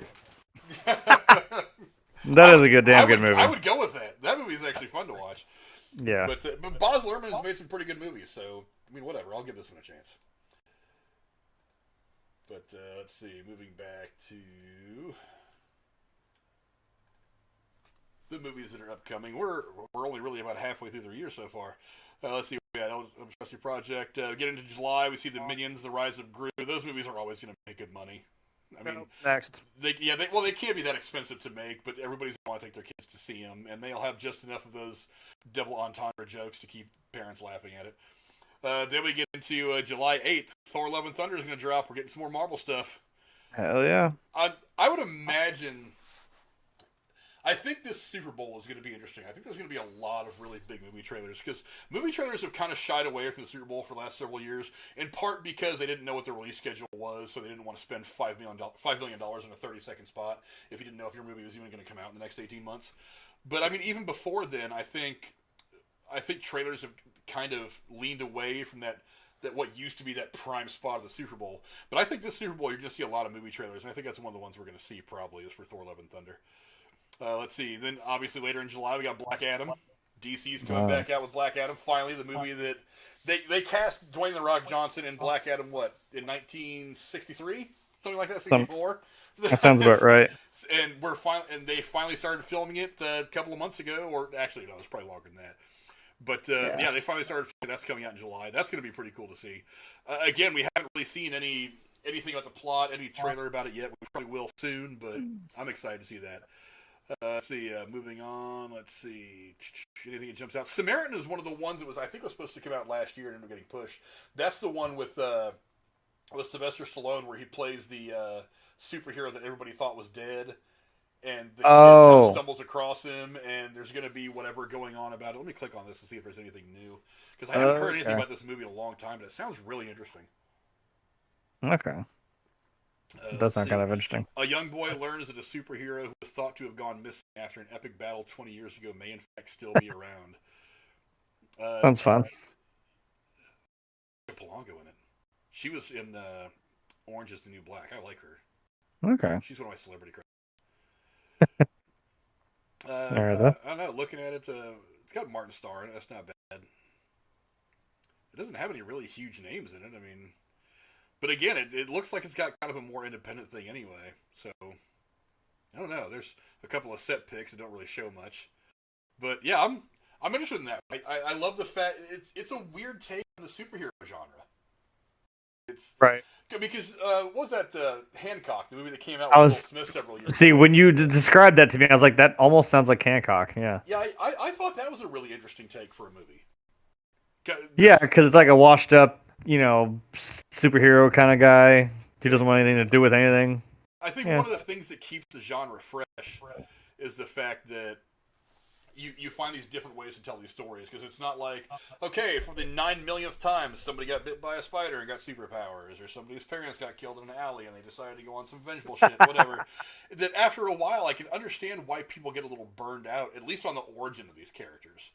But it's like, but to go farther down the line, it's like, what happens when these guys get into their 50s, 60s, 70s, whatever, and they still have these powers, but they're not relevant in society anymore? It's kind of a different take on things. So like Logan, almost. Like, the only two that were left were Charles Xavier and Logan himself. It's like they're old, but they still have their fucking powers. Yeah. And I like that they it's like, that's a cool thing that they, like that thing you share with Stan Lee. It's like, yeah, I gave him real life problems because that would still complicate your shit. It's like, yeah, you got Charles Xavier having fucking not seizures. What did he have? I think basically he was having migraines or something like that.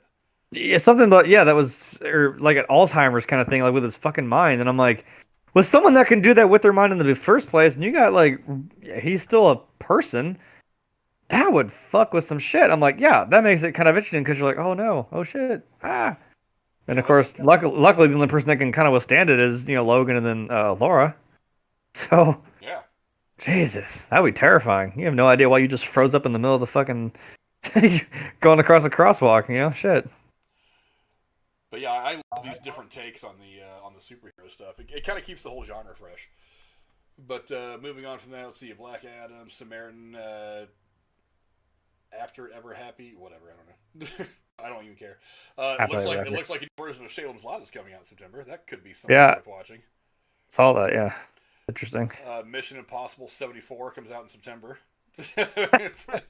You know what? Yeah. Look, Mission Impossible to me. It's kind of like the Expendables movies. It's like Tom Cruise is not trying to win any Oscars with these movies. He's just trying to keep the story going, and he finds these ways to keep it kind of fresh and different and fun. So as long as these movies are what they are, great. But and let's face it, Tom Cruise isn't going down anytime soon. I mean, he still looks like he's 30. Still doing his own stuff. Yeah, as long as the guy's got it, whatever. Keep making the movies, pal. I'll go watch him. And on top of that, he does have great chemistry with the rest of the cast. Guys like Ving Rhames and Simon Pegg and all that. It's a fun group of people to watch do what they do on camera. Yeah. So bring it on. Keep doing it. But going on about that, the one you mentioned in October, Spider-Man Across the Spider-Verse Part 1. Yeah. A lot. Look, there are some people that think that Spider-Man Across the Spider-Man the Spider-Verse was maybe the best iteration of Spider-Man that has ever been done, including Tom Holland and all this stuff. So a lot of people really like that. So they're definitely taking control of the Spider-Verse at Sony and trying to create some really crazy stuff. Tar and Till, never heard of them. And then we get into October 14th. That's Halloween Ends. It's going to be the final chapter for this Halloween saga. We did a breakdown of Halloween Kills. I mean, what are you expecting from this movie? I mean, I'm sure that's one that we're going to get a lot of time on. Give me that damn fight between Michael and fucking Laurie. God damn it! I've got my prediction. I think that he's gonna die. I think they're both gonna die. I think it's kind of because if you remember from the second movie with Loomis and Michael, it was kind of they were both gonna end up dying. They died in that fucking fire, and I'm like, yeah, it's kind of like. Not one of them is gonna. It's not just gonna be one. It's gonna be no. They both have to end up fucking dying. So, even though I know that fire didn't kill Loomis or Michael, but whatever. It's not really canon anymore. I think I said this when we did our spoiler discussion of it when it came out a couple months ago. I really think that one of the things that final scene does when Pam Grier's character gets killed is that. That was out of fucking nowhere, wasn't it? It was. It shocked the hell out of me. But one of the things that I was thinking of as I was watching that is I was like, okay, we know the third one's coming. We know that it's probably going to pick up. I mean, because this last movie picked up immediately after the events of the first Halloween movie that came out a couple years ago. Yeah. I have a feeling that this entire movie is going to take place over the course of 48 hours, the entire trilogy, rather, of these newer films. I think what's going to happen is it's going to get to the point where, Laurie Strode is going to find out that her daughter just got whacked by Michael Myers. And then at some point over the course of the movie, her granddaughter is going to get whacked too. And then she's finally going to come to the decision. She's like, you know what?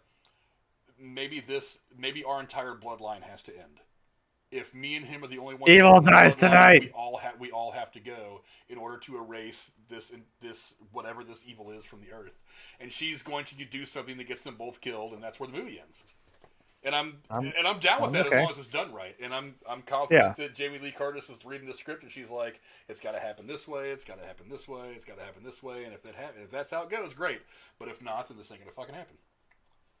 But yeah, I'm confident. I'm pretty stoked in what's. I wanna see this showdown for real. Oh yeah. It's gonna be some fun shit. Oh yeah. Let's see as we get back to the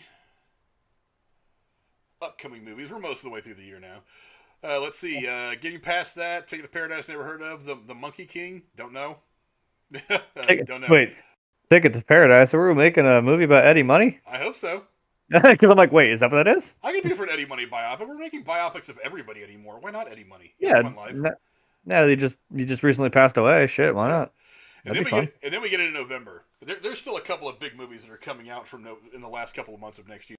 One of them, obviously, November 4th, is The Flash. This is the movie that I think was originally supposed to come out 4 or 5 years ago. But it blows through 90 different directors. What's his name has problems getting caught on camera choking out a fan. Yeah. DC kind of just didn't have their shit together for the longest time period with the entire DCEU. But finally, they're filming it. There's some really exciting shit that's probably going to happen in this movie. Obviously, we're getting different versions of Batman all in this movie. We're getting Ben Affleck and Michael Keaton in this. Michael Keaton obviously supposed to continue on. I mean, from what I've heard about this movie so far, it looks pretty dope. They did come out with that first like non-trailer trailer a few months ago that got a lot of people talking about some of this shit. You get to see the cowl pop up, and you get to see that was so awesome. the Batmobile, him ripping the. He's like, oh shit! He's like, holy shit! So yeah, look, as long as it's taken to get this damn movie made, I'm excited. I mean, if you it better be good. Yeah, if you haven't seen that trailer, you guys need to go check it out because there's a lot of shit in there that's like, wow. Oh yeah, it's gonna cock you with not showing the fucking Batmobile. I'm like, come on, you know what it is. Yeah, maybe this movie is actually going to be worth the wait. Maybe it was kind of the silver lining to the cloud of all the chaos surrounding this movie. That it's a good thing. Maybe. I certainly hope so. Thank you to all the Russian bots in the chat. We appreciate the little bit of love you're giving us. Yeah, thanks. It's like, whatever. You want me to fucking... Thank you. Okay. We appreciate that. Tell Vladimir Putin I think he's an asshole. But getting back to some of the stuff that's coming out the rest of 2022, Untitled David O. Russell title, I have no idea, but David O. Russell's put out some pretty good movies, so I'll keep an eye on that. And then November 11th, we're going to have a lot of questions answered. Where do they go with Black Panther Wakanda Forever without having T'Challa there as a character and Chadwick Boseman to carry this film? I mean, what are some of the things you're expecting from that? I still want to see Shuri do this thing, you know, because I don't know if we've had any updates since like the last time we heard that she was in the hospital because she got injured doing the movie. So I don't know, because I don't, like I said, I don't work for Marvel. I don't write things for them, but I'm sure you obviously have something in the plan. There's a way to do this, and I'm like, I just don't know how you're gonna do it, and I'm like, I don't know. We're gonna write Chadwick Boseman's Black Panther out of it? Is like Michael B. Jordan coming back to maybe? I mean, I know they said they were gonna put him in like, they didn't kill him, so they're like, oh, we're gonna put you in prison basically. And then again, you still have Shuri, who became Black Panther in the comics as well, and I'm like, you know what, fuck it. If she does it, because I'm like, hey, she should make her own shit. She'd fucking have a ball with it, you know what I mean? I don't know. I'm just kind of interested to see how this is going to play out then. You know?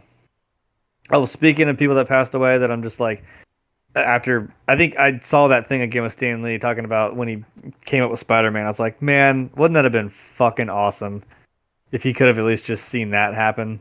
Or like what kind of cameo he would have probably had in that movie. God, that would have been fucking cool. I do like the fact that they haven't replaced Stan Lee as the cameo. I mean, because one of the things that I had thought after that would be interesting to see after Endgame was that the elderly Captain America became the cameo. I thought that'd be kind of fun because it wasn't Chris Evans. They got another older actor to play the older version of him at the end of Endgame. Yeah. I thought it would be kind of interesting to have that guy just kind of pop up and say, you know, that one little word of wisdom right at the moment, or just say something funny. Yeah. But they've said, they're like, no, we're not doing any cameos to fill in for Stan Lee. Stan Lee's the only one that could do that. We're just going to make the movies, and it's fun to have, like, I know in the first Venom they had like the magazine cover with Stan Lee on it or something like that in the first Venom film. And then, like I said, in WandaVision on her license plate it said Excelsior. I'm like, okay, little things here and there are fine. I think they had Stan Lee's birthday was on one of the license plates on the bridge scene on Spider-Man: No Way Home. Right. So right. I like the idea of just putting these little hints, just reminding you that yes, Stan Lee is the guy that gave us all these wonderful things. I think someone said they want to make if they do another Deadpool, like Deadpool pulls up like a carton of milk and it's got Stan Lee's picture on it. It says missing, and he's just like, what the fuck? Like, I'm like, yeah, sure, why not?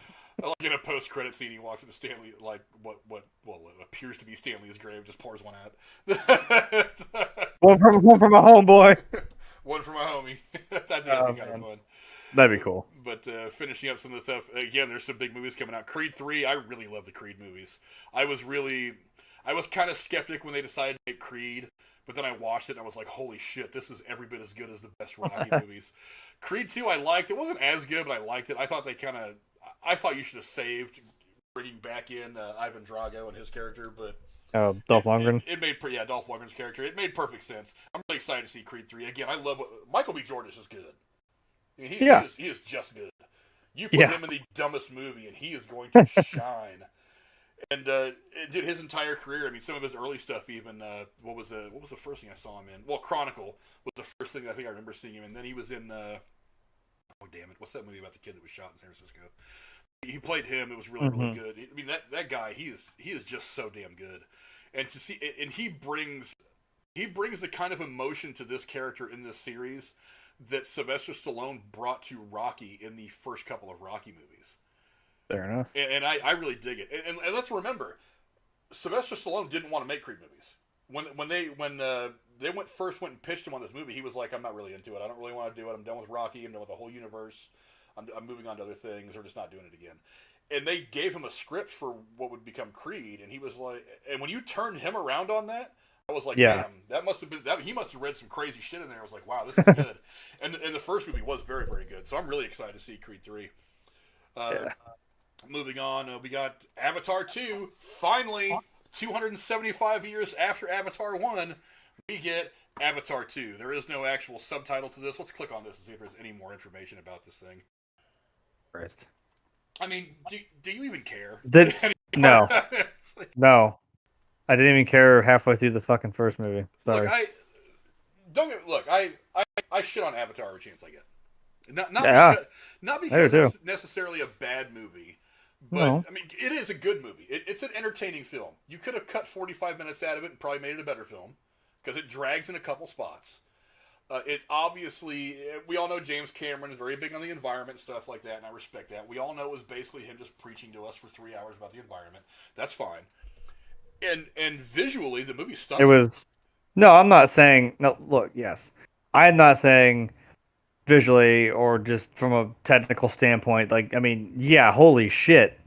You know, blown away by that. I'm like, God damn. Yeah, visually, it may be the most beautiful film ever made. However, I didn't care. But I'm sorry. I left there kind of like, really? It was Ferngully in space. If I could have muted that and just watched the visuals, I might have enjoyed it just the same. Yeah. I really don't. I mean, I don't think we need 75 Avatar sequels. I'm glad that they've got so many that they've brought the cast back. I'm glad that he's still making it. Whatever. It's not gonna. I'll go out there right now. None of these sequels to Avatar are gonna make $1 billion. Look, I think the first Avatar, there's a couple of things you got to think of. Number one, visually, it's the most stunning movie ever made. That drew a lot of people to it. Number two, it was in theaters for literally a calendar year. No movie is in theaters for a calendar year anymore. Like, ever. No movie has ever been in a theater for 11 months. Ever. Yeah. I mean, it's like, if you add up the total time, like, take a movie like Back to the Future that came out a million years ago. 1985. It's original run plus the 2 or 3 re-releases it's had for anniversaries or whatever. It hasn't spent a total of 11 months in the box office over the course of the last 30 years. This thing was in the box office for you. I bought it on DVD and it was still in theaters. Yeah, that's how long it was in theaters. And yeah. It made a lot of money. 3D, I never went and saw the movie in 3D. I think 3D is just a stupid way to go see a movie to me. It's just a lot of money for something. Oh, I saw Spider-Man. You watch your whore mouth. Yeah, look, I went and saw one of the Resident Evil movies in 3D, and I was like, it's kind of cool to like see the axe being thrown at you, whatever. But when it's done on purpose like that, yes. But I mean, just seeing it in 3D without it being on purpose 3D, like, the good examples, like, was it? I think 3. Fuck. God damn it, why am I mixing my shit up? Friday the 13th. I think part 3 was the one that was in 3D, right? Yeah. Because we finally saw Jason with the hockey mask, right? I mean, like, it's dumb shit where it's like, oh yeah, the eye, which is very obviously on a scissor, just whoop, it comes right at you. I'm like, no, that's dumb. I get it, it's goofy because it's a fucking slasher movie from the 80s, but I'm like, when it's on purpose, trying to like have shit come right at you, I'm like, okay, that's annoying. Well, we do have a little bit of a synopsis for this thing now. It says, Jake Sully lives with his newfound family formed on the planet of Pandora. Once a threat Returns to finish what was previously started. That means he's got to fight military again.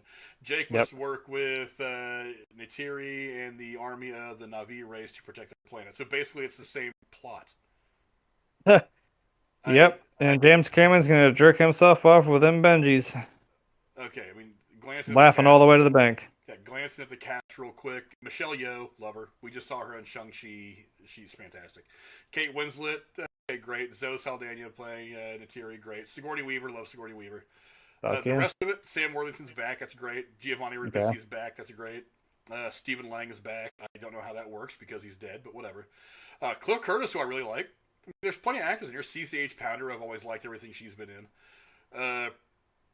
That, I mean, Matt Gerald, who's been in a bunch of stuff. He's a pretty good part-time, not part-time, bit player, supporting actor. Yeah, I honestly, there's just nothing about this movie that's really blowing me away. It literally sounds like the same plot. Kind of. Just that it's not being set up as that. It's like, hey, we're going to move in here. And he's like, oh, crap, these people are, now I'm going to fight for them, the natives now. Woo, here we go. Yeah, I don't understand that. I don't know. Whatever. It makes sense. Like, look, yes, that makes sense that, the military probably are like, all right, let's regroup and let's fucking do it again. I'm like, that makes sense to me. But is that it? Are we going to fucking watch that for 3 hours? Like, no. Yeah, Please don't make it 3 hours again. It just sounds like the same old shit. Oh, not even that. They also did the extended version. It was part of what happened when at that 11 months. And that's also the one that they re-released to try to get back the top box office spot from Endgame. So now it's like a 7.5 hour long movie because they put in all the extra shit that ended up on the cutting room floor. It's like, who cares? Look, I like Lord of the Rings Extended Edition, but that's because they do cap out at about 4 hours. That's why you're not putting fucking a whole, like you said, a whole 7 hour fucking movie in this bitch. Like, Christ. Yeah. I don't know why. I'm like, the word desperation comes to my mind. I'm like, why are you so concerned? Like, what is your game here, fucking Cameron? What are you doing? Well, your movie's gonna make money. Trust me, dude. It was I mean, like you said, even just for a visual fucking feat, it was crazy. Here's the thing that kind of scares me about, and I don't know why everything kind of started going wonky. I hope we still have a stream going. But here's the thing that gets me about James Cameron is, other than Avatar, in almost 20 years, he's made no big movie. Like, you made Titanic and then Avatar, right? Yeah, and I don't know, for reasons passing understanding, all of my shit just kind of crashed. But, hopefully you guys can see this. I'm pretty sure. But, I mean, yeah, so ultimately, what has he done? I don't get it. This has been the only thing he's done for so long. But, finishing up, and the same day as Avatar 2 comes out, Aquaman and the Lost Kingdom comes out. Oh, boy. What are the odds that one of those movies is going to move? Well, I think we probably know who's going to be. Obviously, Mr. Cameron is not going to back down from this fight. You know what, though? If I were him, I'm moving. Honestly, for one... Here's my caveat, though. Hold on. Do you think there is going to be a level of maybe boycott because a certain somebody is still in this movie? And I hate to say that, like, look, because I loved Aquaman, I loved Jason Momoa. Well, I'm like, I don't want to be like, I want to make a point that I'm like, you know what, fuck Amber Heard. I don't want to see this fucking movie because you're still in it. But I'm like, but I want to watch Aquaman, and I hate that I'm in a weird rock and a hard place. And I'm like, I hope that other people aren't going to be like, okay, we're not going to go see this movie, and I hope it's not going to like tank the thing. I did not mean to make a pun there, but yeah, it's going to tank the movie. Nah, Aquaman 3, he's in a little. It's going to sink it. It's going to sink it. It's going to torpedo the movie. He's gonna be a little fucking like fish tank, just doing circles. Pun after pun after pun. Pew pew pew. Right. Look, it might, but think of it this way. Number one is Avatar. I mean, I think the franchise. Franchise isn't dead. It has no buzz. I don't know what kind of buzz it's going to get over the course of next year. Because remember, we're a calendar year from these movies coming out. So because this 16th of December, so we're a little bit less than 365 days away from any of the stuff. Yeah. The first Aquaman was well liked. It was, I think, maybe the first DCEU movie that a lot of people liked. Everybody was kind of shitty on all of them, but this is one that everybody loved. Maybe Wonder Woman. That was still good. I don't know which one came out first, but I mean, Wonder Woman and Aquaman came out pretty close together, and they were both well liked, and everybody was like, "Okay, the DCEU is finally finding its footing. We're happy." Nope. Well, for the most part, they are. But, yeah, I know. And we're also I don't know what's left to play out for this whole Amber Heard, Johnny Depp thing, because I just don't really follow that whole mess. Personally, I just think they were in a relationship where they just hated each other. They were toxic to each other. They treat each other like shit, and that's the way it is. They're both apart now. Whatever.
And somehow when I brought OBS back up, everything was muted again.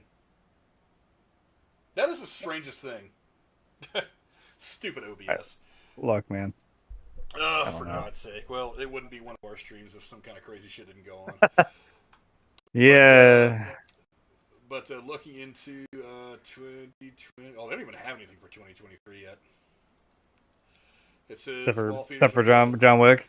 Well, not even that, really. I mean, yeah, well. Let's see. I can go down to December of 2022. They've got nothing for 2023. I wonder if I can just do a quick, search and find something.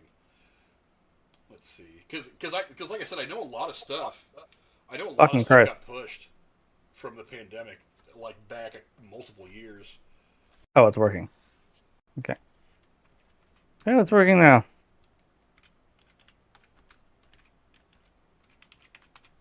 Cool. Well, basically, Whitney Houston's getting a movie, and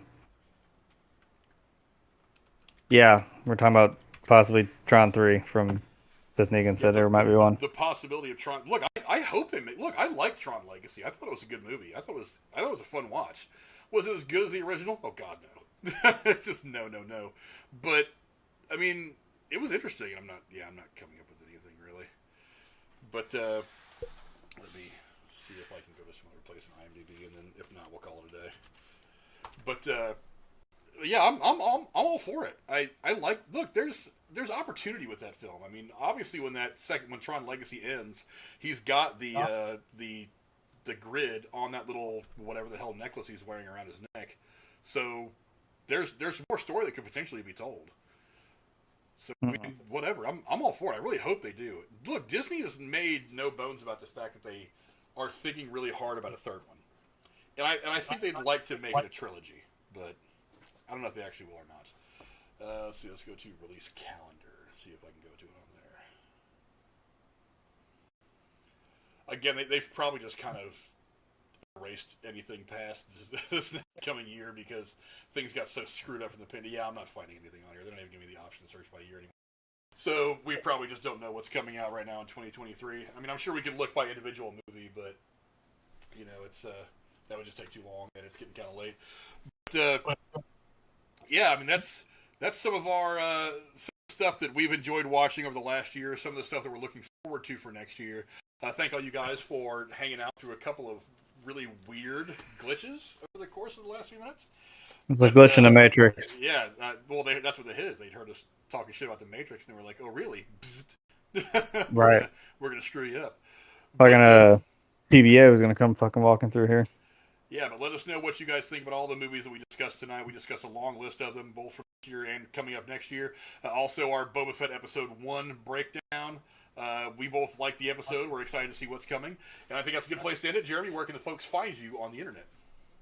Yeah, you can always find me on Twitter. You can come abuse me there, or you can come watch me suck at games on Twitch. And I'm always here every Thursday, whether Frank likes to think that I wasn't. Like I don't know when this show is. I made it. You always make it. You just make it late. I do not. I have been in the fucking chat first a lot of the times, and I was sitting there waiting for you fuckers. Sometimes. Yeah, not every time, but it has happened. I know. I'll have to get a hold of Aaron. I know he's still running some cables for his computer. Him being kind of a computer nerd, computer obsessive person, he has to have his shit wired up just right before he wants to try doing any live streaming stuff. So hopefully he'll be joining us again. I understand that. On a regular basis here in the next few weeks, hopefully. And then hopefully, I know Cora's not been around lately, but she's got work. Her work's been kind of keeping her busy. She's got a lot going on. The holidays keeps all of us busy to an extent. So she'll be back on eventually at some point too. And then hopefully at some point it'll be the four of us, which is a pretty kick-ass crew in my opinion, to go on to 2022. And there's going to be a lot of really good growth out of the channel. And I'm glad to be doing it with the people I'll be doing it with. Especially all you guys in the chat. People like, let's see, Sith Negan, let's see who else is in here, Van Edwards, thank you to all the Russian trolls who are in here trying to get me to vote for Vladimir Putin. I appreciate you guys checking in. At least leave a like when you're going to come around here acting like an asshole.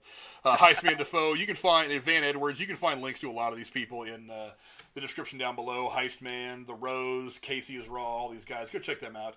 As for me, you can find me here every Thursday hanging out with Jeremy, Cora, and whoever the hell else I have on to talk about fun movies. And also on Sundays on the Derailed podcast. Link to that in the description below. We will see you guys later on. Adios. See ya.